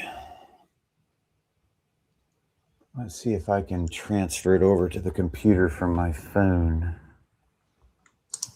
All these techie guys. I noticed, Dave, you're way more techie than I last time I was on your show. I'm trying to be a little bit more YouTube-ish. Yeah, I talk radio with my voice. You made progress. You're getting close to disclosure. You stop. You stop. You go and trade your two best defensemen at the deadline. Exactly. Good point, Dave. Good point. I want your goalie, though. I want your goalie. Oh, you can have him. Oh, you go. Really? Why? I thought he was great last year. Oh, yeah. If he's playing for the American team or if he's when you get into playoffs, he can't stop a beach ball. He's just like unbelievable. People hate him. What is with that? Because he was great in the Olympics, right? And they won't pull him because he makes $8 million a year, so they won't pull him. They just keep putting him in, and he'll play really good. But when you need him in playoffs, we never get through the first round. We're gone. It's like he lets the first shot in like 5 games in a row. It's like, and then you're always coming from behind. Okay. And once again, Josh is like, "Is that a foul? Is that a foul?" Yeah, I mean, Did he get a red card? Is there any messages coming in from people that Do we want? Yeah, we're gonna. If you're in our audience right now on YouTube and you want to ask the panel a question, I'm gonna open it up now. Start putting your questions in capital letters only. Capital letters only for questions. Okay, Delilah, how are you? Nice to see you.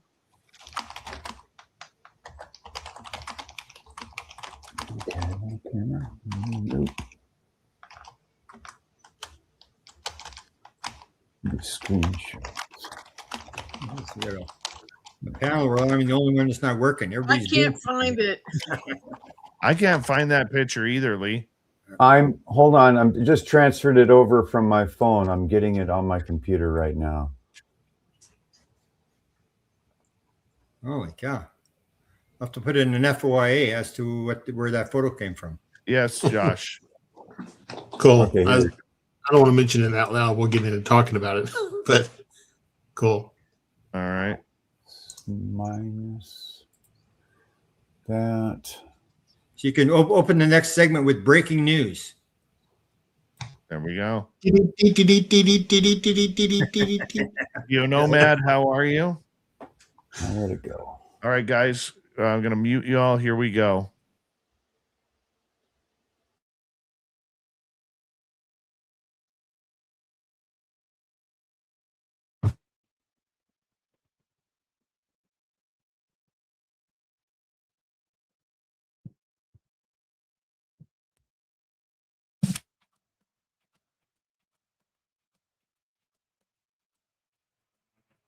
We are into the second half of Spaced Out Radio tonight. My name is Dave Scott.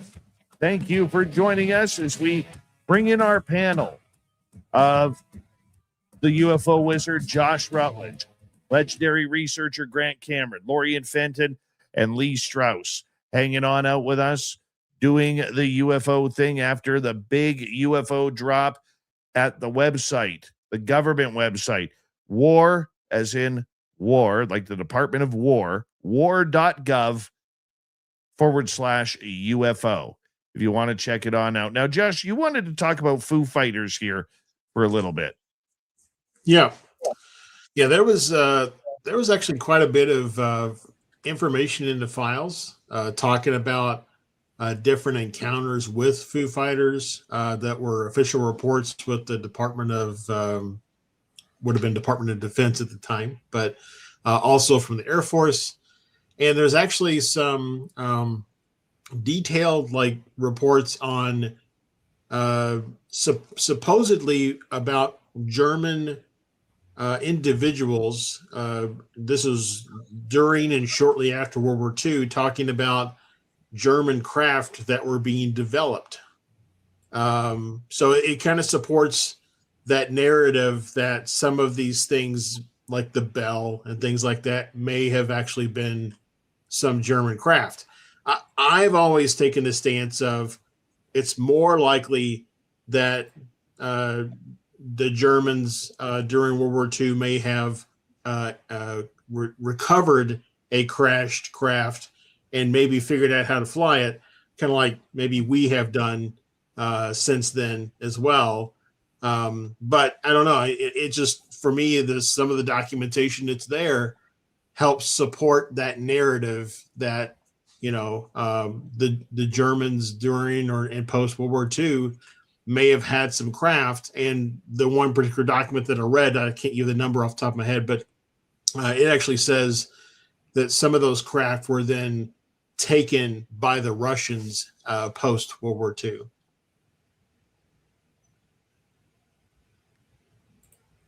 So instead of thinking that they were some sort of gremlins flying alien craft, we're going with Germans now, right? Well, I would never say it's one thing. I think, it's possible that some of the things could have been German individuals figuring out how to fly things that they have retrieved. Just like, people are pretty, we can figure stuff out. if we're faced with a problem that we need to solve, humans can figure things out and solve that problem. So if we recovered a craft, let's assume for a moment that Bob Lazar is telling the truth, and that there are 9 crafts somewhere out in the Nevada desert. If we found those, if even one of them had the capability of flight, I'm sure we could figure out how to fly it. You know, we're Will Smith in Independence Day, right? We've seen these things maneuver. We can figure them out. You know, just don't push forward when you think it should go backwards. So I think we can figure it out how to fly it. Do I think we can build it? No, I don't think we have any idea on the physics that these things use. But can we find one that still flies and fly it? Yeah, I think we could do that. So I think some of the things in World War II might have been. I gotta intercede something here. What you're forgetting, Josh, is that there are many cases, documented contactee cases, where the person that has been abducted or taken on board the ships or whatever has realized that the aliens are actually working with our military to bring about this propulsion system that was probably being used. That giant triangle that appeared over my head on 11/1/2014, huge black triangle. And I had a scientist within the community ask me a very important question. He says, "Lorien, do you know if it was ours or theirs?" And I said, "It was definitely ours." He goes, "How do you know?" And I said, "Because I didn't get the telepathic communication I usually get when it's only the aliens." And he said, "Oh, okay, that's very interesting." So, okay, so here we're sitting here with what you just said is super important, but it also has another whole dimension that normal people won't even understand in this tranche of stuff that's been dropped on them. You know, they won't even know. And the government knows, they know everything, right? I mean, but they don't know everything because it's so compartmentalized. And by the way, the Bob Lazar story is absolutely true. And someday I'll tell you guys how I know. Someday. I'm getting old. You want to know right now? you sound like a government UFO drip. Yeah, really. Oh God, I am. I mean, yeah. Well, if I can, Scott, Dave, can I do it? Tell the story? If you want, we got time. Okay, it's very quick. I had a friend way back in the day that was working for the Department of Defense, and he was out doing work out at, is it Edwards? That's right next to Area 51. Am I right, guys? Yeah, in Nevada? So. Yeah, Edwards. So he's out there, and he and his buddy are on a break, and they're meeting with people all day, whatever. They're on a break in the kitchen, you know, the cafeteria area. And these 2 guys walk by, and they're not in suits. They're in like polos and khakis, right? They walk by the table, and they look down and say, "Oh, what are you guys doing? Are you contractors? What are you doing out here?" And they strike up a quick conversation, like, you know, a minute and a half. And then they walk away and go eat lunch. They're back at Nellis about 4 months later, and they're doing the same thing again. They're working with these guys, are doing their work. And these 2 guys walk back up to him again in the cafeteria that day and say, "Hey, you guys are back. What are you doing? How's it going? Can we join you?" And they sit down, they start talking, and they never really talk about what they're doing there. They're asking them all the questions, right?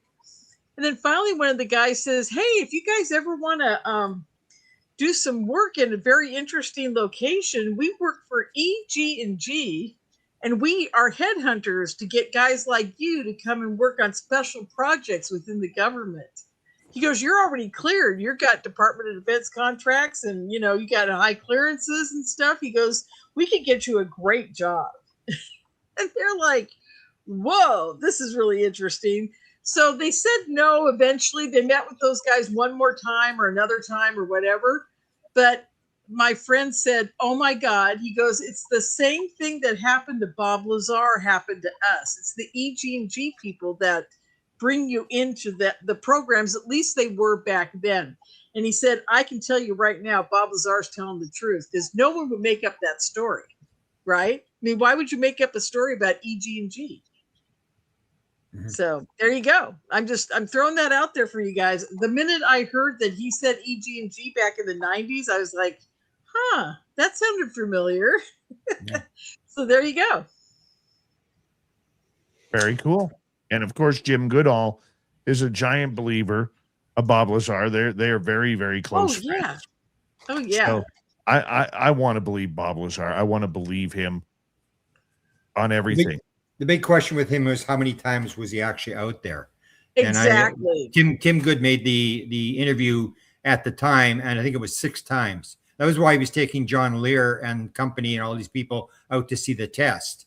And that's what always made me say, yeah, he was on the base, but was he set up? Because I mean, if he was on the base and he was just a junior sort of physicist, why would they tell him where the test was? And then when they took him out the next day, put the gun to his head and said, when he told you this was top secret, it didn't mean to bring your friends there. They didn't fight. They didn't put him in jail. They didn't fire him. They didn't sort of send him home and said, oh, your wife is playing around with the guy flying their plane, and stuff like that. And let him go home. They did intimidate him a little bit afterwards, and they did shoot at him and stuff. So I think they were trying to keep him quiet. I just don't.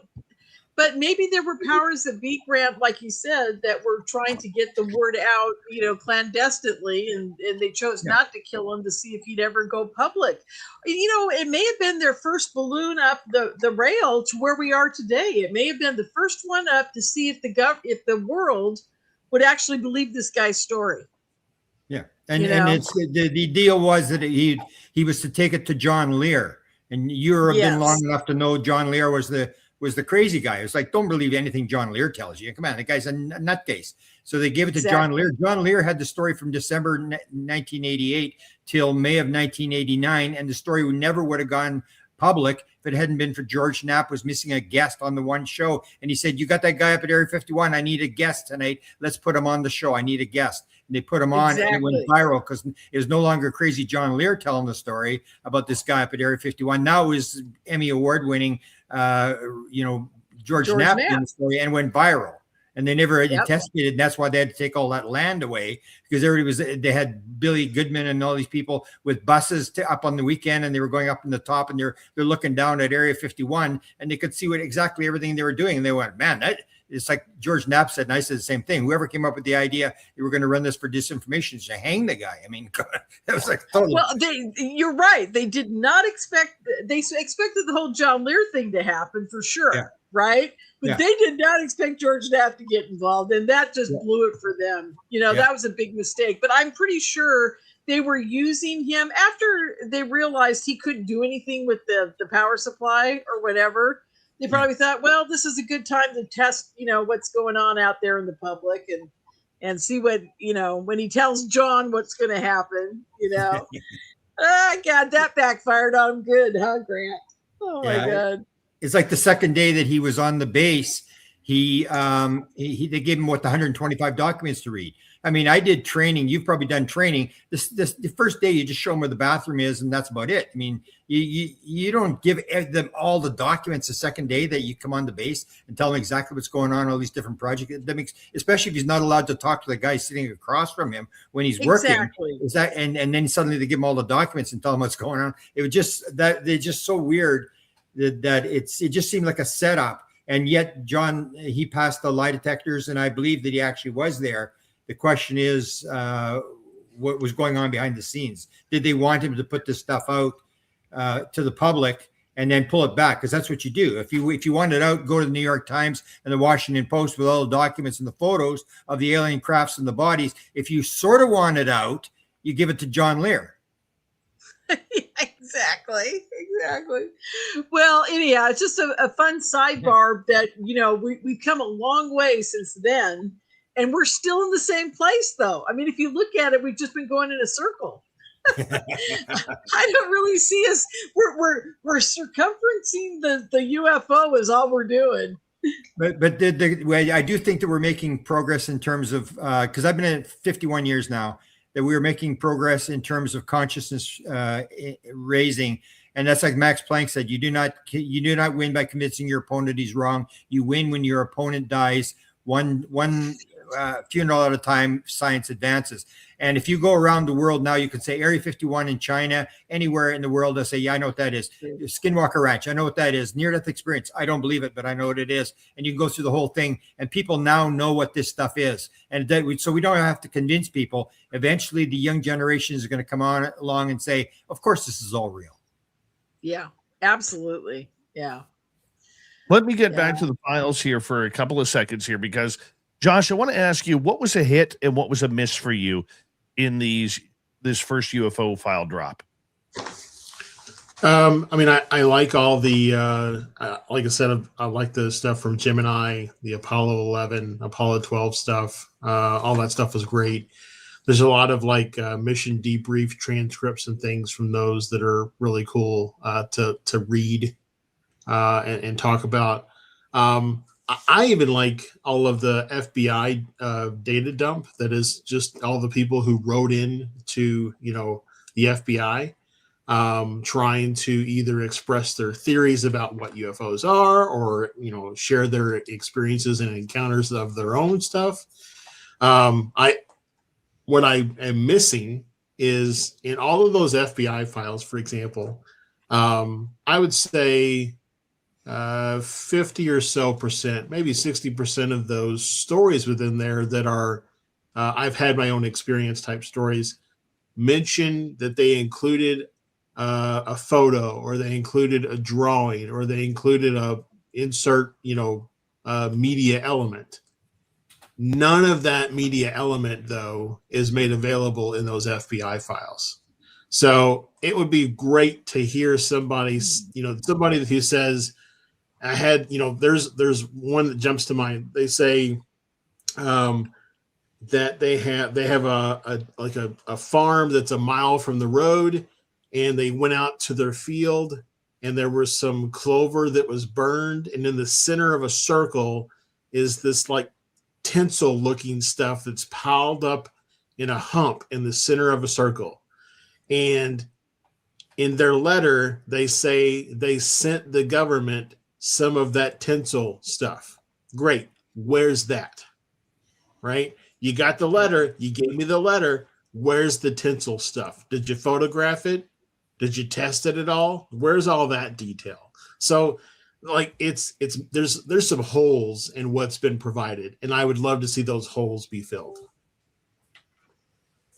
I would love to see that too. I thought redacting the videos was a little bit too much, but I expected that a little bit more than what we saw, especially on a lot of the paperwork. I loved the NASA stuff.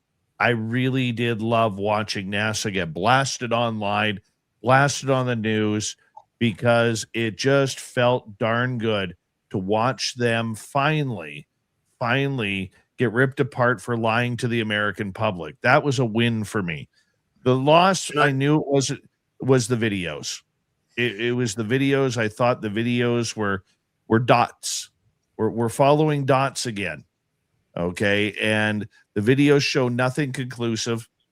And I expected that, but you always hope for one. And we didn't get one. Lee, what was your hit and miss?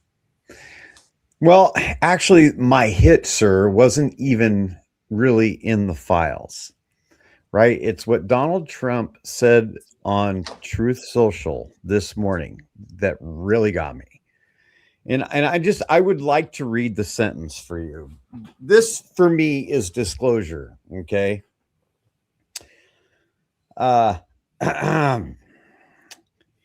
It was my honor to direct my administration to identify and provide government files related to alien and extraterrestrial life. That sentence right there did it for me. It pushed me right over the edge of thinking, well, we're just going to get, some stuff, some crappy photos, some crappy video, and maybe some files about, different things that they've seen. But that sentence right there, that was it for me. Grant, what was your hit and miss? I guess the miss would have been the letters to Hoover. You know, I know you're busy, but can you tell me, like, we all get the letters. Give me everything you got on UFOs type thing. The one that was the hit was, I've always said that the first UFO sighting was not Kenneth Arnold, it was Maury Island. And if you take a look, there's a big Maury Island file in there. And they wrote it off at the time as a hoax. But since Maury Island, where the UFO explodes and the metal comes down and it kills the dog and the guy breaks his arm and all this kind of stuff, that is a bizarre, weird story that has happened numerous times.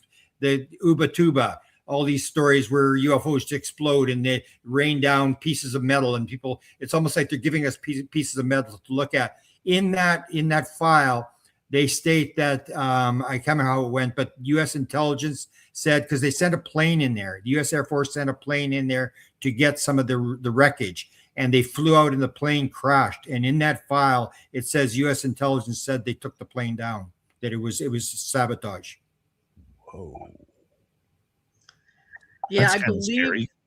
Yeah, and I also believe I can't remember who it was. It was either Frank Sturgis or somebody involved with the JFK assassination that was retrieving that stuff, and he did not die in the plane crash. So I don't know. No, it was one of the guys on the ship. I think it was he shows up in Dallas. I remember, but I think it's one of the guys. There was a weird connection between them. There's also Chrisman. I think Christmas was his name. Chrisman. It was Chrisman. Yes, thank you. Yeah. He keeps appearing in all these things through the years, almost like he's part of some government underground thing, and he just goes from one conspiracy to another. Yeah, just like E. Howard Hunt. The two of them were like, they show up everywhere. You know, I'm like, oh, well, how is that? Anyhow, Watergate, whatever. You know, I think Chrisman showed up in Watergate too. Yeah, there was a weird story with Chrisman. Yeah, I remember that. Yeah. Anyhow, and there is a piece. I actually found a piece. There's a piece at the University of Washington of that material, and the guy said it was. He had some crazy explanation for what it was. I said, "Can I get a piece of that? Can I?" Because I would love to test that. But he never replied to me. But there is actually a piece of the Maury Island, which happened 3 days before the Kenneth Arnold. Yeah. We got about 3 minutes before we have to go to break at the top of the hour. Our panel tonight is Grant Cameron, Lorien Fenton from the Fenton Files, the UFO wizard Josh Rutledge, and extra small Lee Strauss hanging on out with us. We're going to get to some audience questions here. And we're going to start off here with, let's take a look here. Who's the first lucky one? Let's go to Jay here. When do we get to see the Jesus challenging videos? That's a good point. Harry Stone on the hot seat for saying that a bunch of priests and rabbis and ministers were all read in to prepare their congregations. And here we are. Lee, your thoughts? Well, my thoughts are there's a lot to this. I think over the next several days, we need to dissect everything, right? And it's going to happen. People are going to go through it. They're going to point out things. People are going to read into things. Things might get misconstrued, but I think over the next couple days, we'll be able to really get a good idea of what in entirety is in all of this material. Josh, what's your thoughts? Yes, that the pastor guy was the big hinter at, but like Tim Burchett, I think, has gone on record in the last few weeks saying that, if we actually knew what was in the files, it would question what we know about the topic and such. So I don't know. I mean, maybe we'll see that stuff, and then again, maybe we won't. And those are just sound bites for the media and for the people who want to live in a constant state of fear. To me, that the whole narrative of, it's going to question your belief system and everything you hold dear is a fear narrative. It may not be they're here to conquer us fear narrative, but it's still your entire reality is about to change. That's a fear narrative, right? Instead of talking about it in how you may reshape the way you think about yourself and humanity and our place in the solar system or the galaxy or the universe, it's a fear narrative. And fear narratives are constantly used by people in power to control those who are not in power. I Grant, think you you can got say 30 that about seconds. religion. This- I'm sorry. I just want to say, as a religion as a whole, you can use it as a fear propaganda tool as well. But yeah, go ahead, Grant. Yeah, this is the one that's going to go viral. This is going to really upset the whole apple cart. I think this is like 25% of the southern population. And when you get a minister stand up, as they said, you're told Jesus didn't exist. They created us. There is no God. Get your people prepared for that. That's going to go viral in the Christian community. All right. Final hour of Spaced Out Radio coming up with the panel. When we return, more UFO talk. You're listening to Spaced Out Radio with your host, Dave Scott.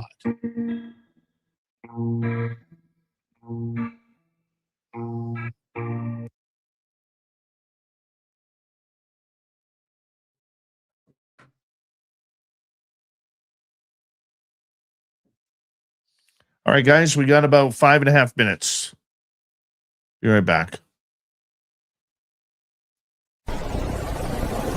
Stop now! You're under arrest!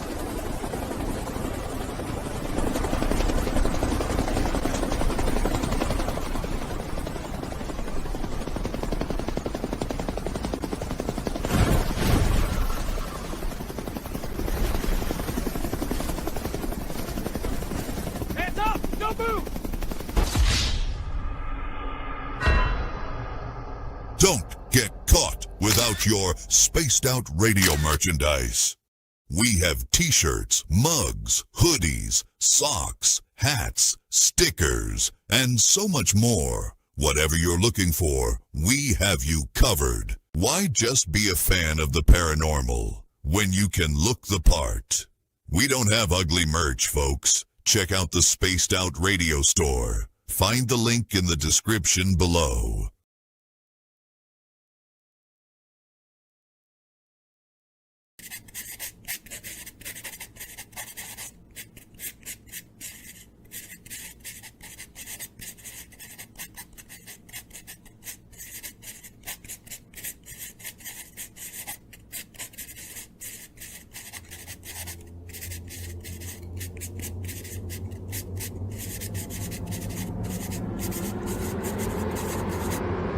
Dirty filth.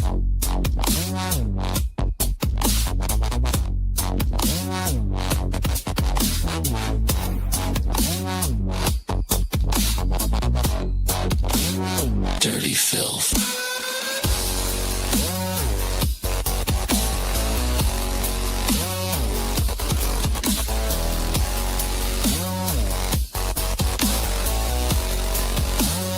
Dirty filth.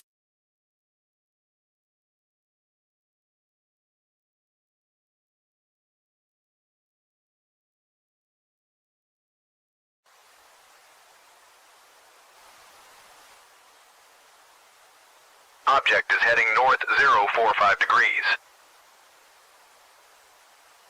It's definitely not a plane.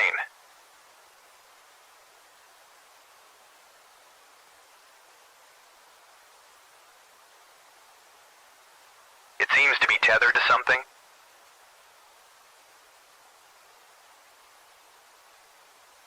Is that a banner, Joe? Caribou Con. Does anyone know what Caribou Con is? Caribou Con, one of the BC Caribou region's best-kept secrets. Until now.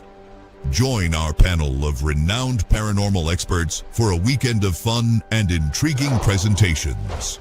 Go to cariboucon.com to book or inquire now.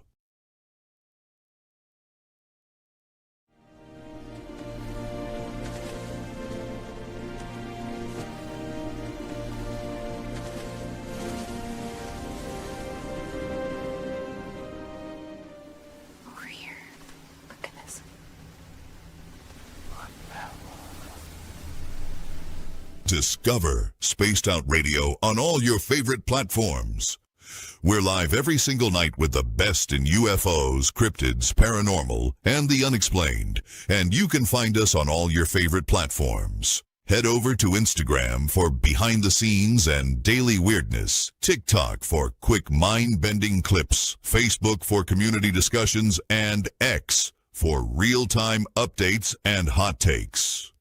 Wherever you scroll, Spaced Out Radio is there. So go search Spaced Out Radio on every platform, hit follow, and turn on notifications so you never miss a single episode.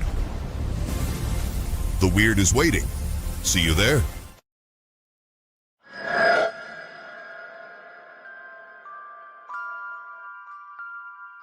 The McNeil House is one of several buildings at the 108-mile heritage site said to be haunted by spirits of a time long forgotten. But would you stay the night? Along with guided ghost tours and paranormal investigations, Haunted 108 is offering a chance to spend the entire night inside the historic McNeil House by booking one of our B&B style sleepovers, where you can experience the hauntings firsthand, meet the resident ghost cat, and witness unusual activity. If you dare to turn history into a night you'll never forget, book your spot now at haunted108.com. Spots are limited. Will you be brave enough? All right, we want to give a big shout out to Mickey and Area 54, Kitty, JSCO, J-Shack, Aussie Tiger, T-Bone, and Big Dog for our super chats. We greatly appreciate your love and support. Nightmare, how you doing? Welcome to the show. Ban Everything, welcome to the SOR chat room. If you have any questions, I'm going to get them in this hour. It's your time to speak. Put your questions in capital letters, okay? Because I do struggle with the small stuff. Nightmare in Australia, thank you very much for this lovely super chat. We greatly appreciate your love of SOR. We're coming back in 20 seconds.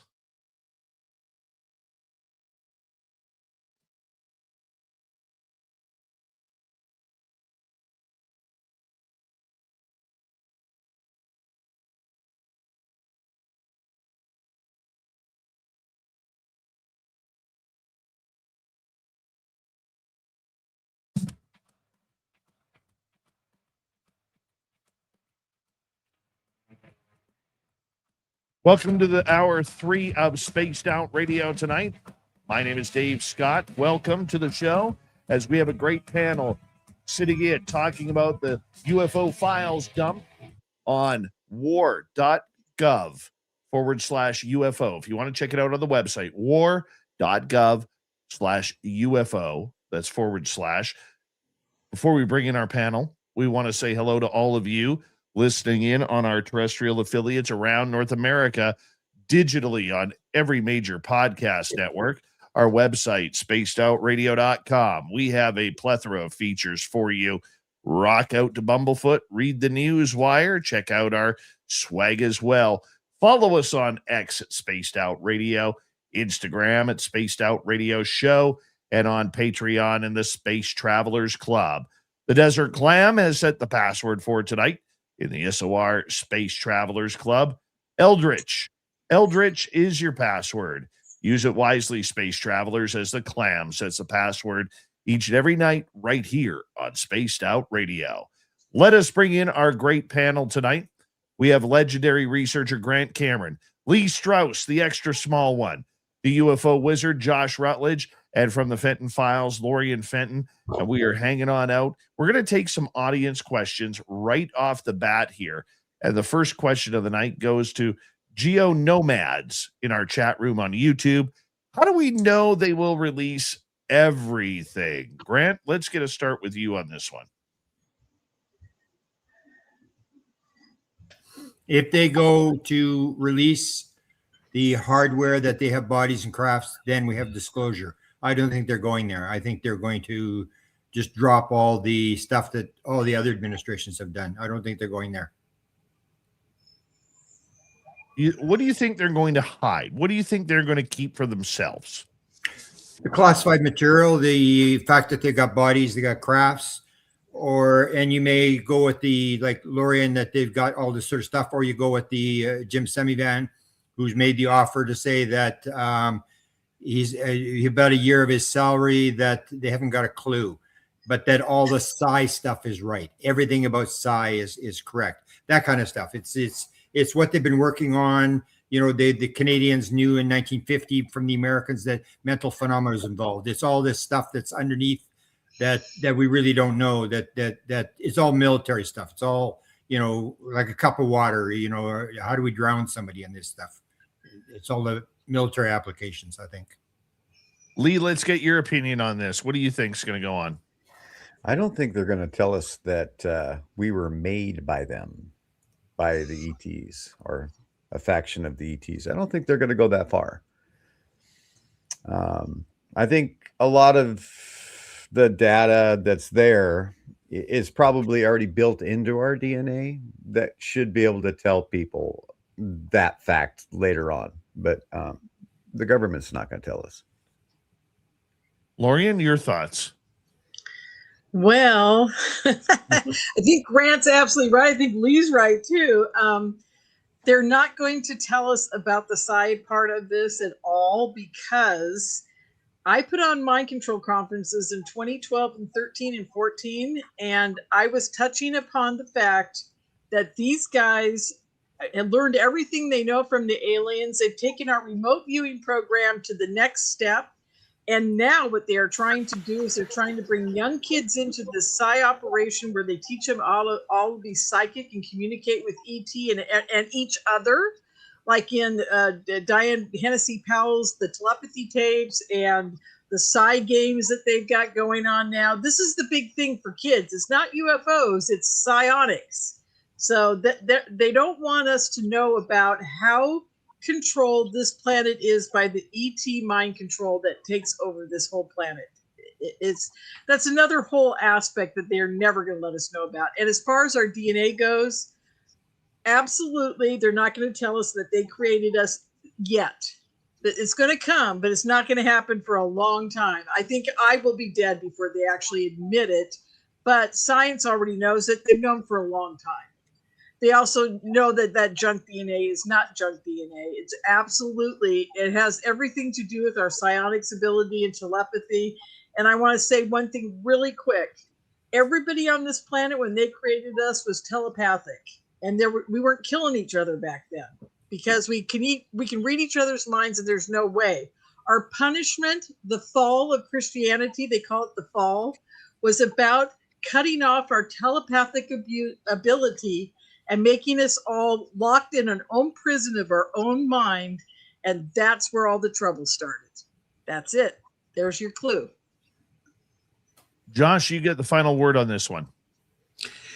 Yeah, to answer the question directly the way it's written, we would have to know what everything is to know if they've released everything or not. So it's a there's no way to know if they've released everything. I think what they will hold back is, of course, everything else that all the other panelists have said.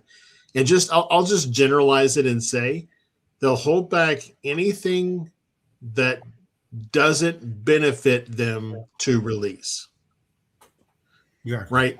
The government is only going to release what it can gain something from. Yeah. And so they're, the 161 files that have been released to date have a purpose. We don't know what that purpose is, but they have a purpose. And so, we will not get anything, like all the panelists have said, plus whatever else doesn't serve that purpose.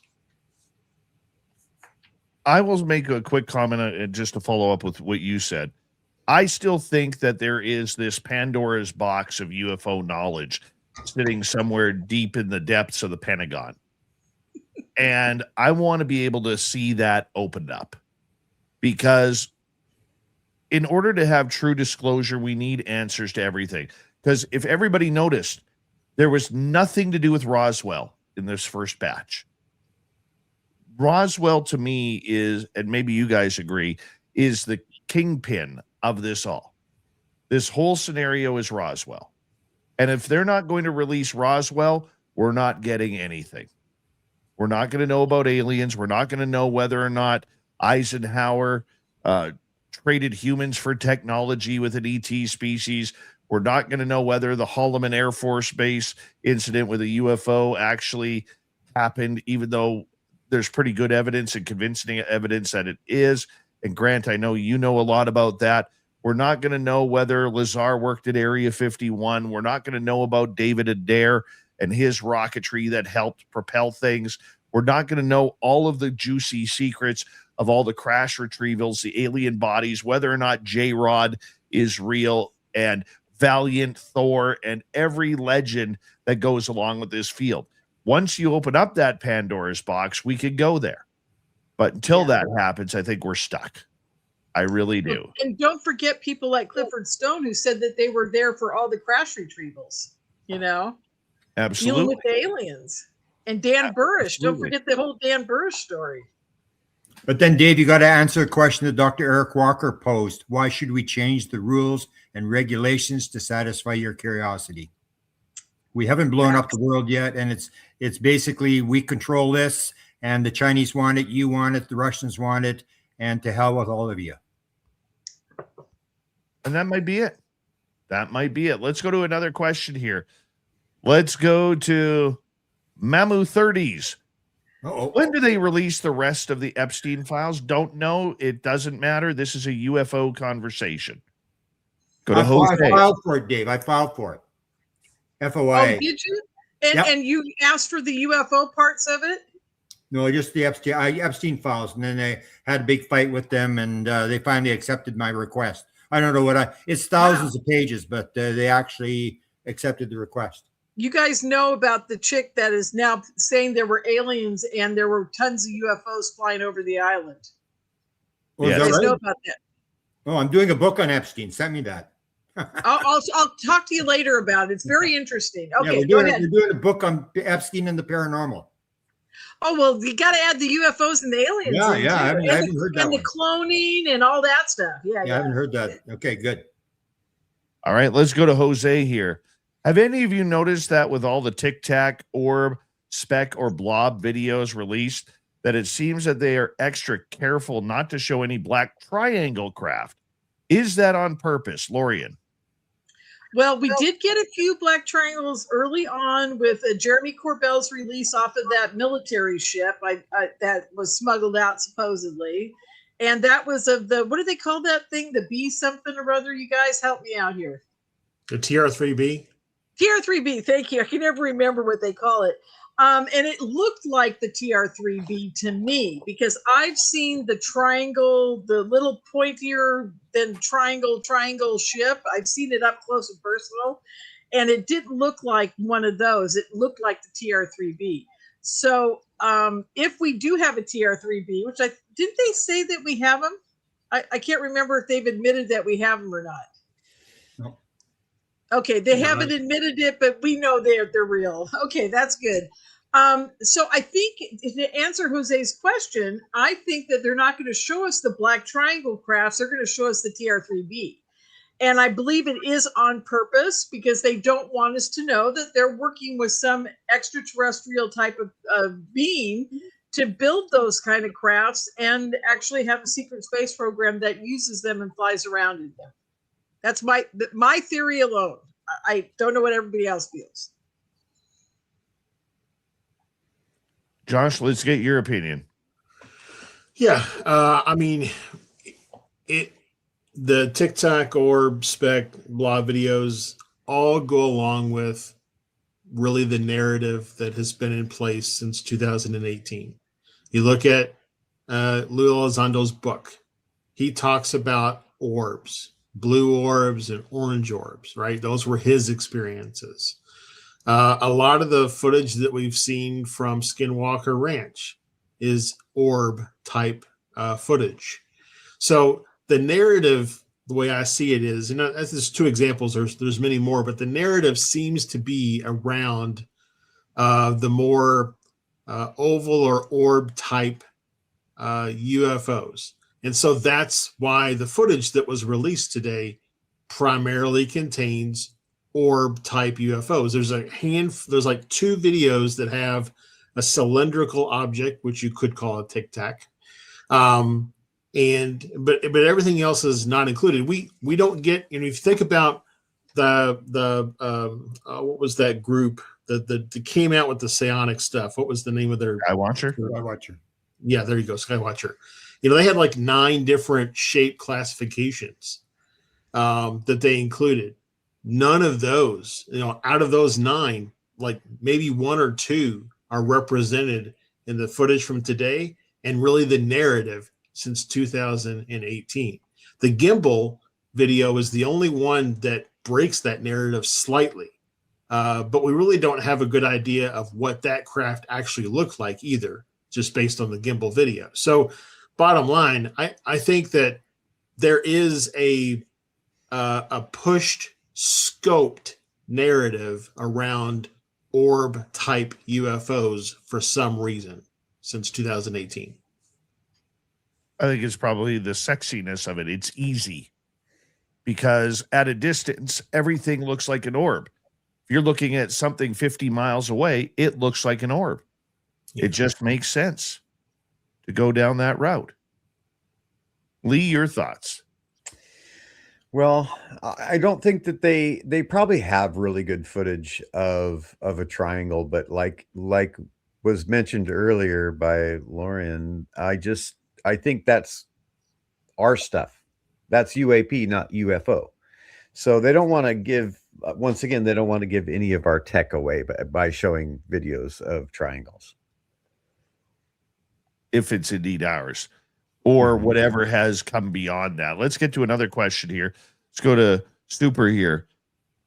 Was today the beginning of a long road to a 2027 open contact event, Grant? They're going to have to speed it up. No, I don't think so. I mean, I think the 27 event is something separate from this.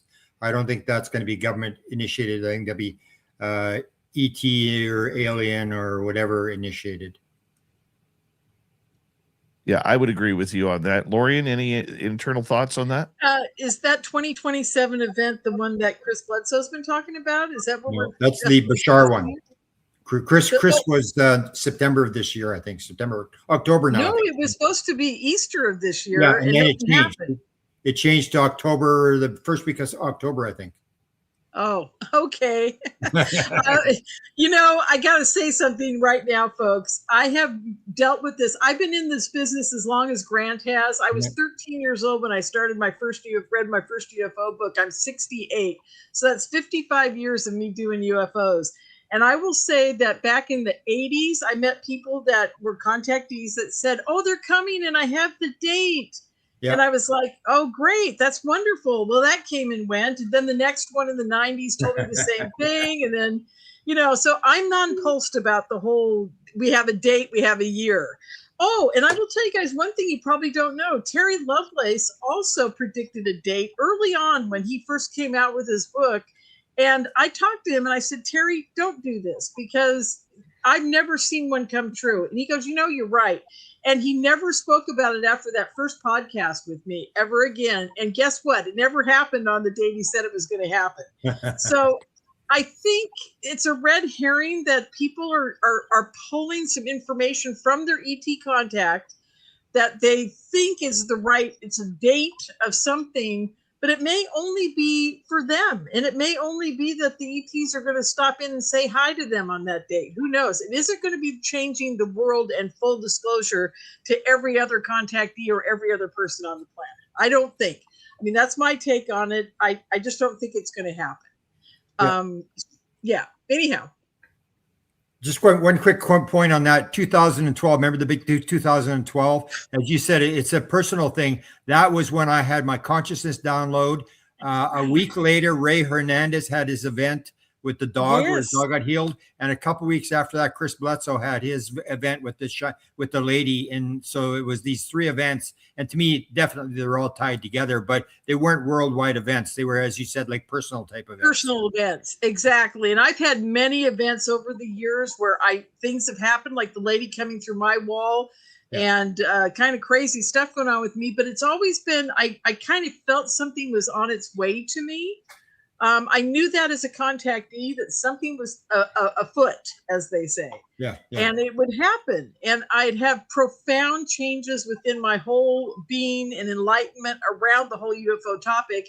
And honestly, folks, I'm back at square one again with this whole, disclosure thing, because I really don't know what to expect from another person. I know what my ETs tell me. I know that they've never lied to me. I know that I talk to them all the time, and I've never had a problem. And I asked them about disclosure, and they just laughed. I mean, they didn't even answer it. They just laughed. So that tells you right now what they think of this whole disclosure mess. We're on their timeline, they're not on ours. So there you go. That is true. Exactly. That is true. Okay, here's a big guess. I'm going to throw in a question here for the panel. The big guess of the night. What is Stephen Bassett from the Paradigm Research Group drinking tonight? Because he has to be the happiest man in the world right now. I'm thinking he popped a bottle of champagne. What do you think, Grant? Yeah. He's one of the guys that should be congratulated. He gave up his entire life to do this and lived it basically out of a car. People do not realize what kind of life he's lived in terms of sacrificing. And I always said to him, I said, Steve, were you abducted? Do you have an experience? He goes, no, it's just logical. I go, no, Steve, that doesn't make any sense. No. I could never figure it out why he was so obsessed with this whole thing. Because I actually had a book contract with him. And he said, they're going to release the first 100 days of the Obama administration. I said, I'm out of here. If you're going to put that in the book, I'm out. and so we were going to do this, but he's always held on. And it's like he always the date keeps moving. But in terms, he will be one of the guys that is a winner in this whole deal. Yeah. I'm calling him tomorrow, as a matter of fact, Grant. So should I tell him everybody said hi? Yeah. Please do. I will. He was at our conference this year, right, Dave? Did yes. you get to talk to him? Oh, of course I did. I love Steve. Oh, good. Okay. You know what I love about Steve is I've met him about 15 times now. And he always has to look at my name tag to see if I'm really real. I think it's great. I think he's got a big bottle of champagne. Let's go to another audience question here. So we got about 3 minutes left. Let's go to Matthew. Can you upload the files? Yes. If you go to war.gov/UFO, war.gov/UFO, you can actually upload the files right there. Let's go to Crazy here. Do you think the government is also hiding files on Bigfoot and his connection to the UFO phenomena? I think so. I think they're hiding everything to do with any sort of phenomena. I really do. Lee, how about you? Yeah, I mean, anything that could tip, the hat towards the phenomena being real, or any phenomena being real. You don't want to empower the people. You want people to rely on the government, right? So they're going to hide a lot of stuff just for that reason alone. How about you, Josh? Yeah, I would tend to agree. I've thought for a long time that Bigfoot is likely an ET. Gets out of the craft, walks around, does some surveillance, gets back in its craft, and flies away. So if that's the case, they would any information, like you said, any information that's strange, high strangeness. Any of that kind of stuff, they're going to keep records of. That's why I think it's like Dave, you were calling out earlier the terminology that was used and like what was being told to put out, UFO and UAP, your unidentified flying objects and anomalous phenomena. I think that was just being thorough. We don't have to get into the UAP versus UFO discussion, but I think they're just being thorough. But I think it's interesting that some terminology was left out. Like we have aliens and NHI. NHI is a relatively new term. I could think of 6 additional terms that I would include in addition to aliens, extraterrestrials, ultra-terrestrials, so on. So it was the words that were used are important because of what they don't say. I'd like to answer this. This is an important question. As everybody knows, I chased Ron Pandolfi around for maybe 40 years, 35 years. Ron Pandolfi had his first encounter with Dan Smith in 1991. Dan Smith was looking at crop circles. He went to him, and Ron, the first thing he said to him is, "We have a phenomenology problem." And that's what it is. It's phenomenology. It's not UFOs. And now you've got James Lukatsky has said the same thing. He said the reason we went to Skinwalker Ranch was not for UFOs. It was for the paranormal. And Grant, hold that thought. We'll continue with Grant Cameron, Lorien Fenton, Lee Strauss, and Josh Rutledge next. This is Spaced Out Radio.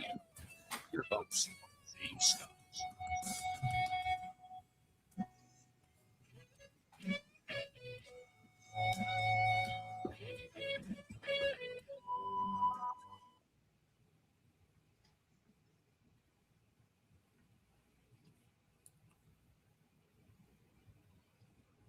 All right, we are clear. What is this? The government will show ET in a G-string? Well, yeah. Deb always has some smart-ass comment to put on there that makes me laugh. That is funny. I'd love to see one in a G-string. I've got Freddie here, my little statue of ET. Yes. I'll put a G-string on him for the next UFO con. You have to. I will. I'll do it just for you, Dave. I hope so. I think you need a shirt.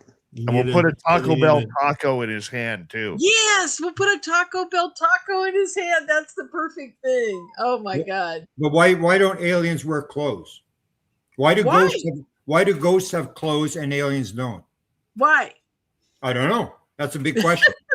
It's a dream sign. You're supposed to pick it up like a dream sign and say, "Am I dreaming? Why is this thing like a?" Remember, Dave, I asked you, and you said no, but nobody ever thinks about it. You say, "Well, isn't that weird?" And the people say, "Never thought about it before." I've thought about it a lot, and I've actually been reading a couple of books on it.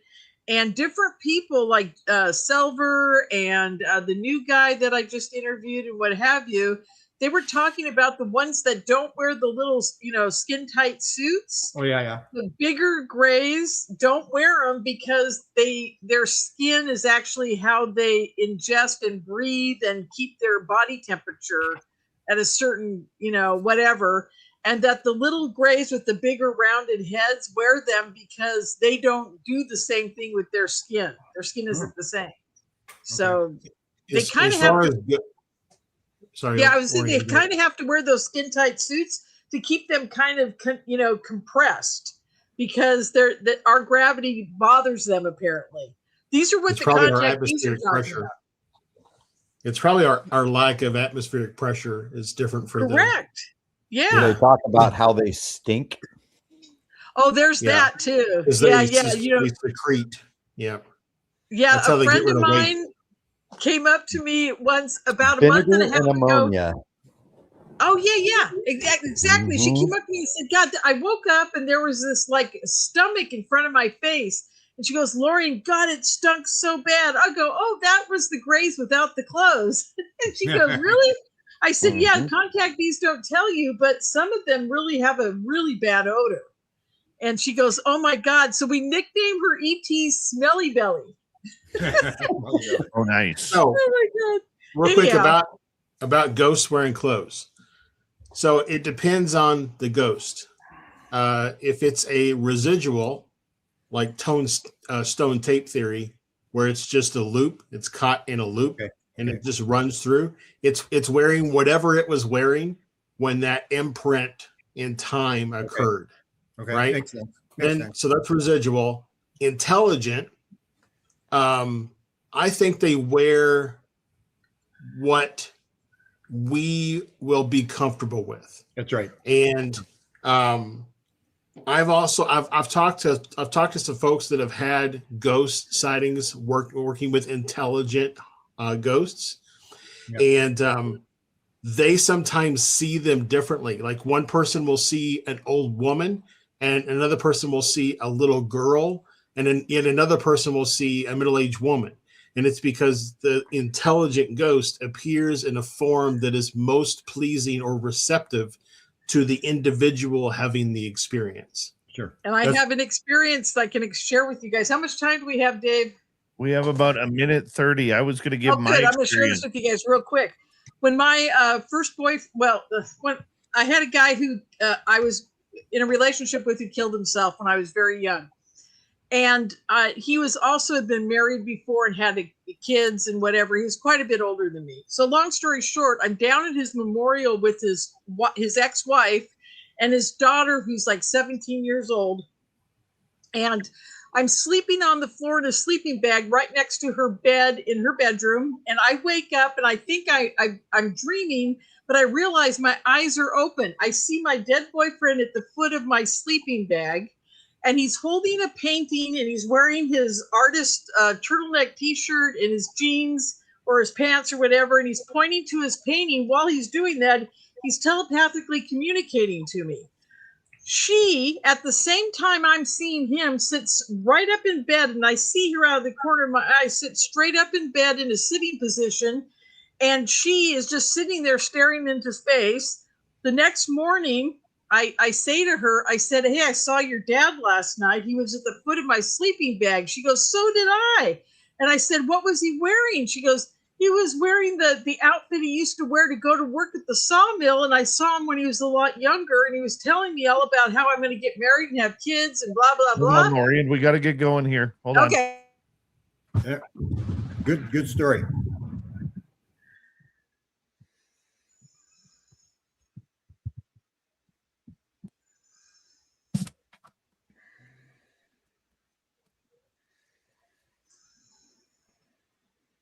Here we go. The final half hour of Spaced Out Radio. Our UFO panel of Grant Cameron, Lorien Fenton, Josh Rutledge, and Lee Strauss continues.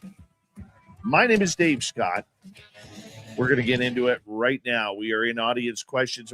Grant, right before the break, you were talking about James Lukatsky has confirmed this. Thank you.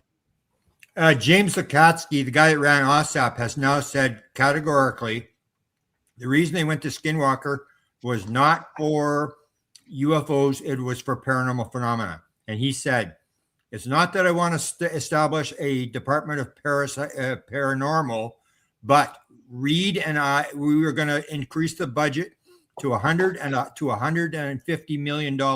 And we weren't going to go chasing around the country, chasing after flittering UFOs. He said the paranormal is the umbrella and UFOs is only part of the paranormal umbrella. He said that categorically. That's interesting. All right, let's move on to another question. Let's go to Jenna here, brand new listener to our chat room. What do you think the holy crap moment referenced by Tim Burchett will actually be? Josh, let's start with you. You know, that's an interesting question because for me, it's kind of like asking if something is spicy. What's spicy for you, Dave, is probably not spicy for me. So what's a holy crap moment for Burchett may not be a holy crap moment for me or anybody else, or it may be an even bigger thing for the next person to see it. So it's really hard to predict what Burchett saw was like, holy crap, you know, because it could have been any number of things. I mean, Tim, you know, not to go back to the religious side of the house, but Tim Burchett is a religious individual. So maybe he saw something that caused him to question his understanding of, you know, his faith. You know, there's any number of things. I'm not a religious individual. So that thing that he experienced, if that's what it was, would not have the same effect on me. So again, I think it's in like the people who said, when you see this stuff, you're gonna question that Jesus was real. Maybe, but you know, that assumes that everybody who's looking at it assumes Jesus was real. So I just, it's a varying dimension of reaction, and some people are going to react to it positively, some people are going to react negatively, and some people are going to be neutral. And that's just the nature of how we are as humans. I like that answer. I also tend to think, if I can jump in here for a second, I also tend to think that Burchett comes from a very Christian background, and that, this probably does have some sort of religious connotation to it. I'm starting to lean that way a lot more, considering the way I hear people talking. And if it does go that way, I can see where they would be worried about how people around the planet are going to react. Because, being in North America, Canada is turning a more and more atheist every year, or agnostic, I should say. The US is becoming more agnostic. And we tend to forget that over half of this world's population still prays to one deity or another. And with that is the majority. So that is, I think, what the worry is how do we do this without upsetting the apple cart of all the religions in the world? And that might be scary for them. Let's move on to Shogun here. How can the aliens prove that they made us? I don't know. Not really for this panel. Let's leave this question for another day. Or Grant, do you want to take a stab at this one? No, you've got it. I mean, it's hard to put your mind in an alien. I would like to address one little quick thing here. Many years ago, when I first started my radio show back in 2011, I had a gentleman on, and for the life of me, I can't remember his name right now. It'll come to me eventually. Long story short, he said something very profound. He was a contactee, and he said that the ETs had shown him some of the DNA structure and how they built us back in the day, and how many times we've been modified, and what they've done to us, and how many different species modified us, blah, blah, blah. The one thing he did say, after I asked him a question about that, I said, well, how come they didn't build in a longer lifespan for us? I said, they seem to have it back in the day. And he said, I was told that our DNA was circular, just like the angels or the watchers. And he said what they did is the final time that they made us, and they made us a shorter lifespan and took away our telepathy and all that, they snipped the DNA so that it's a strand and it breaks down and dies. When it's a circle, it has an electrical impulse from our body that keeps it perpetually in a state of regeneration, so that people would live to 1,000 years or 2,000 years, because their DNA would break down so slowly that they would live a very long time. And that's what it was all about, was that circular DNA. And yeah, I'm just throwing that out there as a little tidbit for you guys to think about. Thanks. Let's go to Ben here. Why aren't they allowing citizens to document their encounters as evidence? Josh, you're with MUFON. You deal a lot with citizen evidence. Yep. I mean, I would say that there are, MUFON, New Fork, there's a few others out there, Enigma Labs, things like that do allow you to submit. I have to say, MUFON is unique in that they investigate what you submit. Nobody else does that. But I mean, yeah, there are organizations that allow you to submit. If the question is meant to be more around the angle of why isn't the government allowing citizens to submit, I've heard that there is a portal coming where citizens will be able to submit to the U.S. government.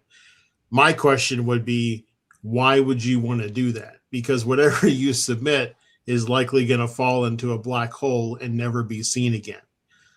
Or in 37 Josh, years, you could end up being on a target. website like we did today. Yeah, I was just going to say, I was going to add this on, that I'm with MUFON too, as you know, and you're going to be speaking at our MUFON group here pretty quick, by the way, folks, just let you know. And long story short, I heard a rumor, and it's probably just a rumor at this point, but I heard that Dave McDonald was in negotiations with them to share the MUFON main portal with the government, so they can start people can submit directly to MUFON, and the government will be monitoring it. This is what I heard. Now, I don't know if it's all going to happen or not, but what a way to go, because if MUFON's already got it built in, why create it all over again? They'll know where to send the black helicopters. Exactly. Over to Dave McDonald's house in Columbus, Ohio, or wherever he is. I think that's a horrible idea. I do too, actually, but this is what I heard. Who knows? I can make one quick comment on that. Where do you about filing? I had my sightings in 1975. I had quite a few of them in 76, 75. Other than that, not much after that.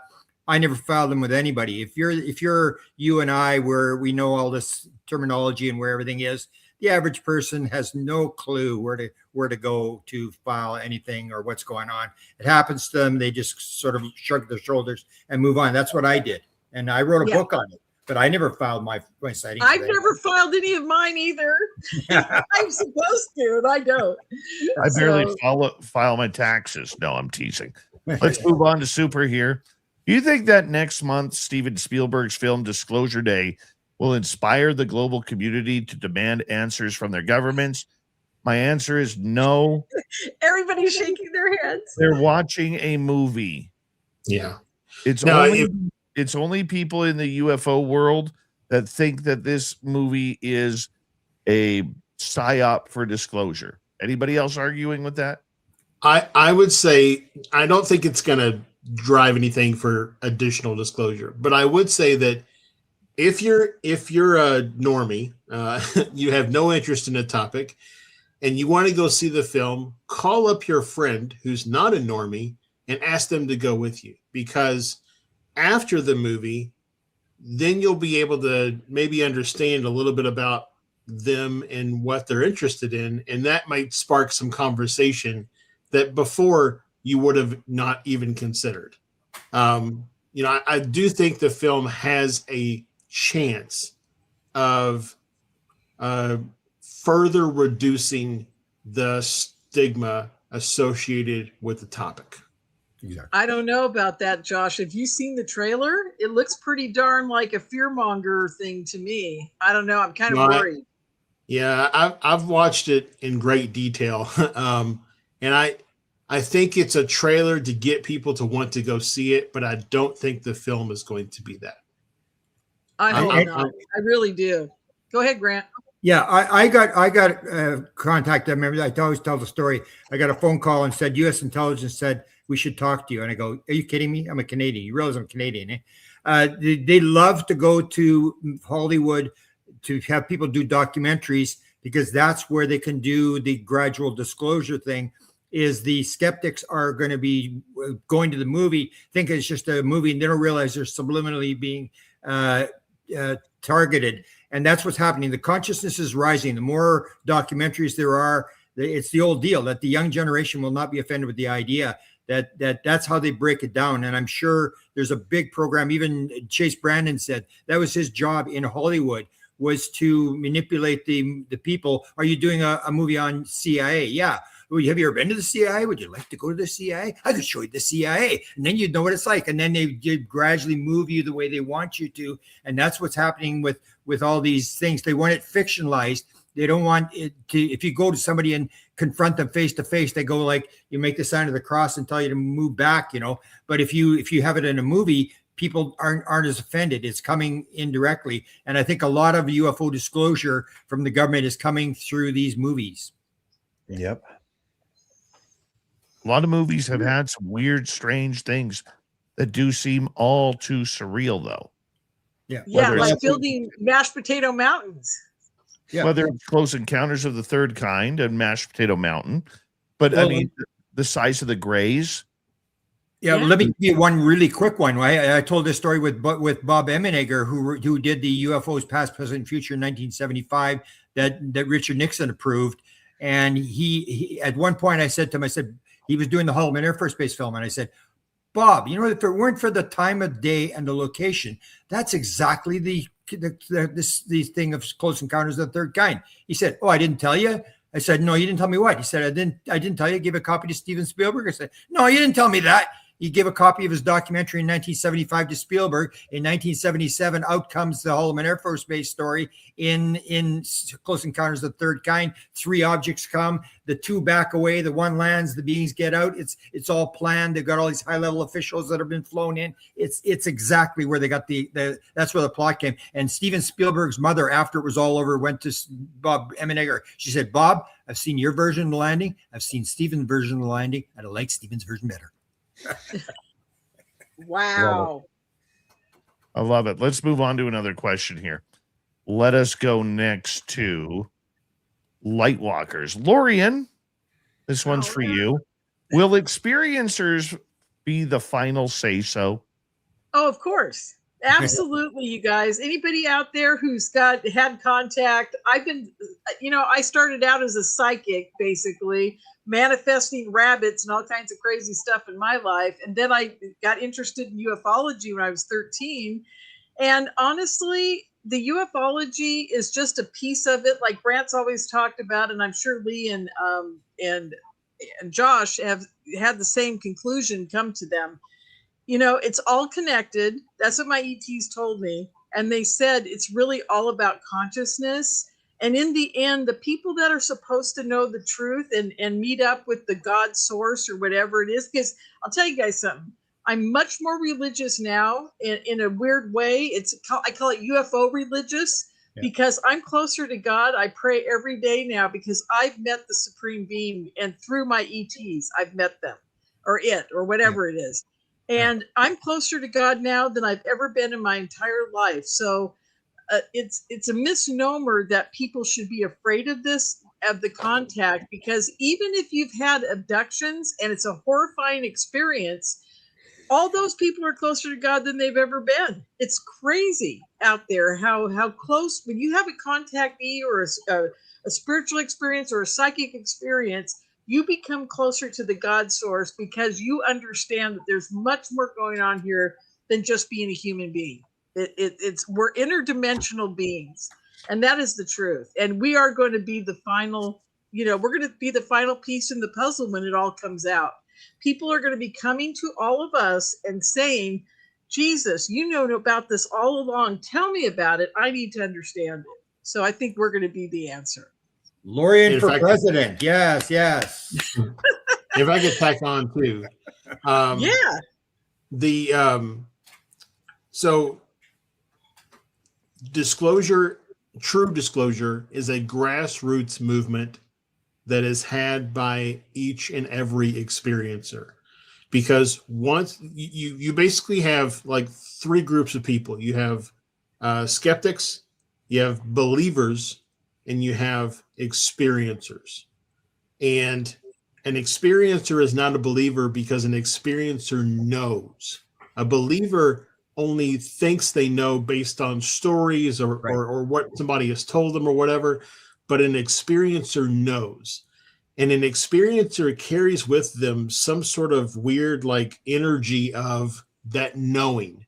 And when they come in contact with other people who are just even open to the possibility, it spreads to them.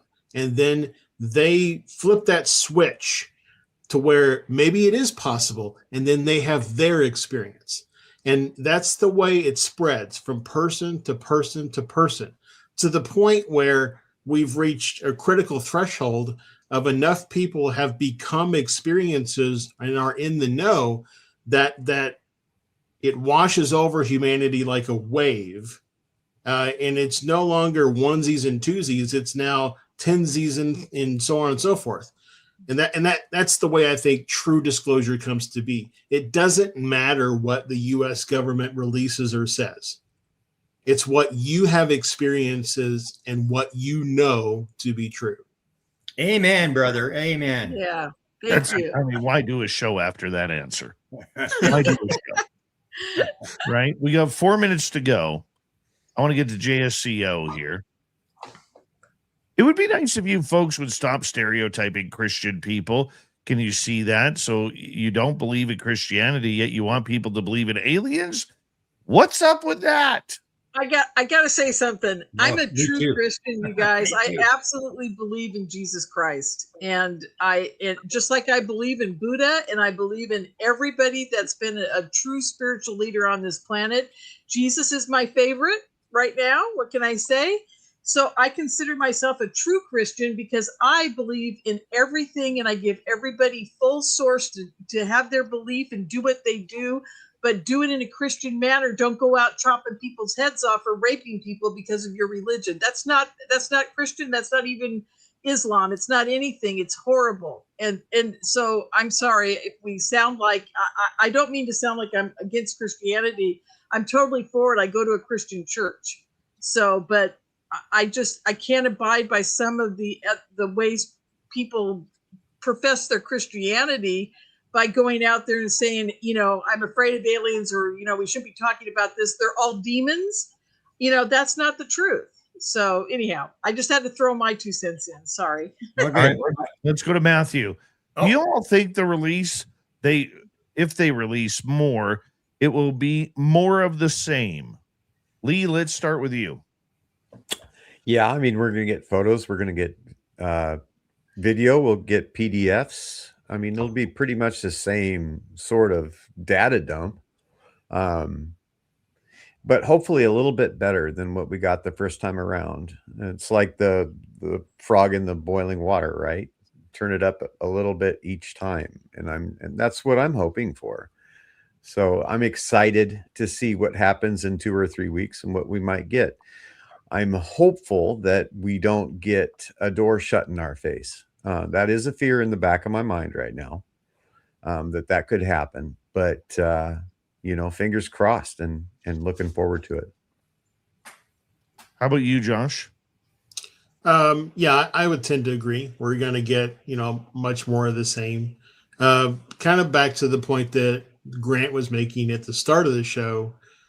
I'd like to see some sworn affidavits, from the people who filed the report or the people who logged the, instrumentation data with the report. Like, it'd be great if I got some sworn affidavits that this person, they ran through their checks and balances of what this thing could be, couldn't come up with anything, so they filed it as anomalous. And then they signed their name or they put their service number or whatever the case may be. But I would like to see some of that kind of stuff come to play. I don't think we will, honestly, because it's a little bit of like a doxing situation, but I would love to see it, because I think that's probably the sworn affidavits is probably the closest we're going to get to somebody going in a podium and saying this is all real. And on that note, I will not have time for any more questions. I do apologize to those who missed out. But what a great panel and what a great show in bringing the main topics of the UFO files being released, which people can find. And I highly suggest you go check them on out. It is war.com, or pardon me, .gov, war.gov/UFO. war.gov/UFO. And a big thank you, extra small Lee Strauss. Thank you for coming on in tonight. Greatly appreciate that. The UFO wizard, Josh Rutledge, the legend, Grant Cameron, and from the Fenton Files, another legend, Lorien Fenton. I hope we educated you tonight, because that's what we try to do on Spaced Out Radio.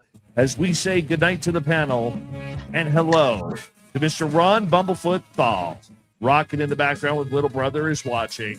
Bumblefoot is the official music of Spaced Out Radio, rocking us in and out of every single show. Get your horns up for the guitar god himself. Special thanks to everybody listening in at work, at home, in your cars, wherever you may be.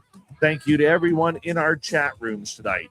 YouTube, Twitch, LGAP, Facebook, Spreaker, LinkedIn, the Space Travelers Club, and on X at hashtag Spaced Out Radio.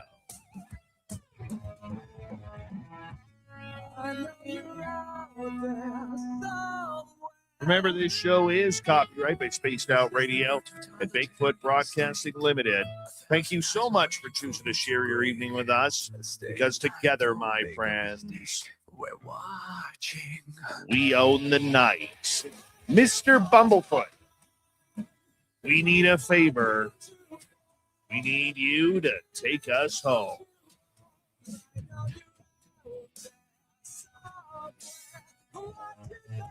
Yes, the Woo Train has docked for the night, but soon, my friends, we shall ride again. Your seats are always available. Your tickets never expire. And if you want to bring a friend, we've got room for them too. Good night, everybody.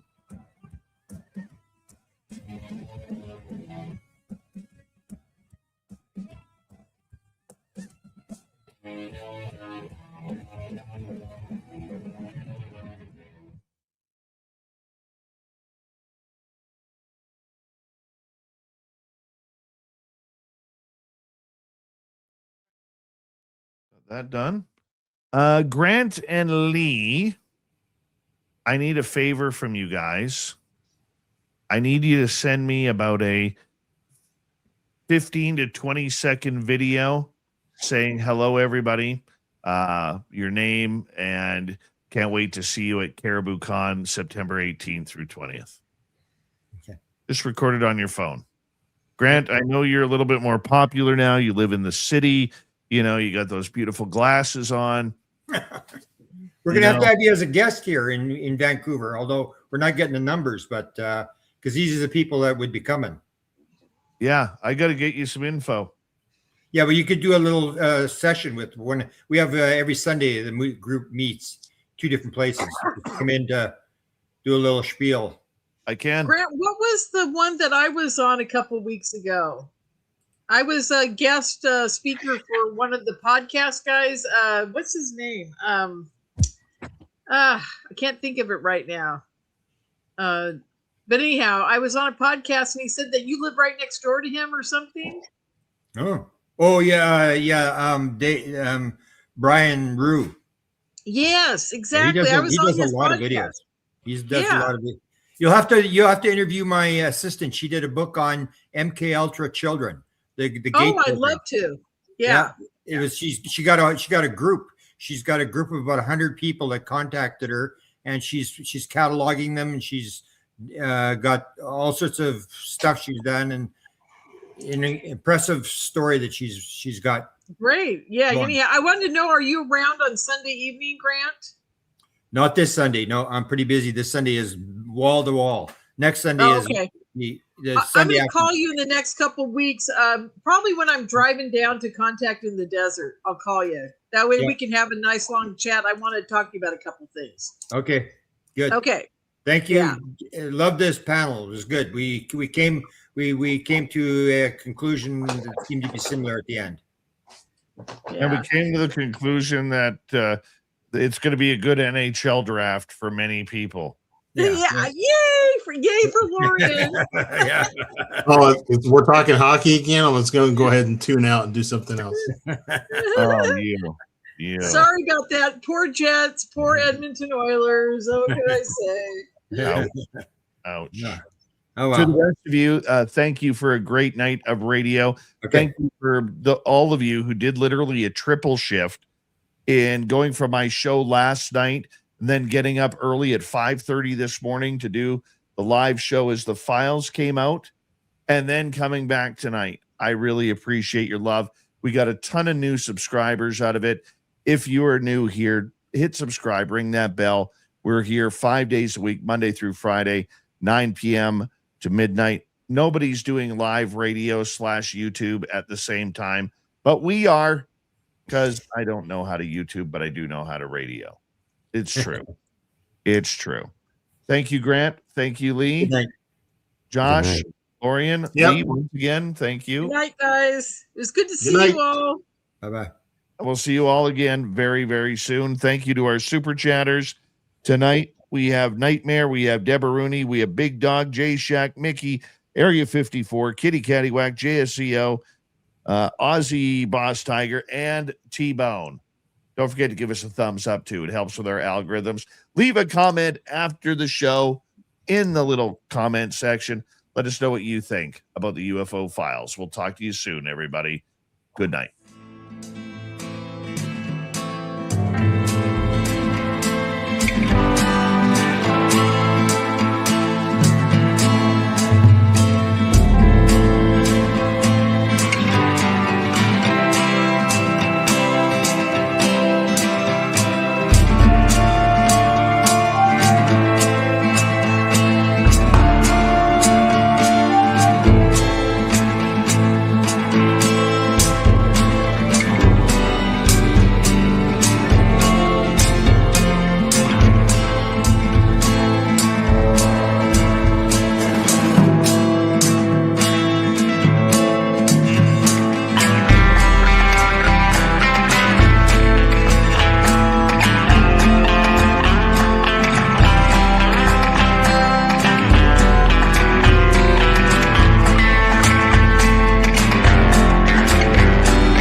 Stay healthy, my friend. You too. You need bail money, give me a call. Always, Dad. Take care. You too.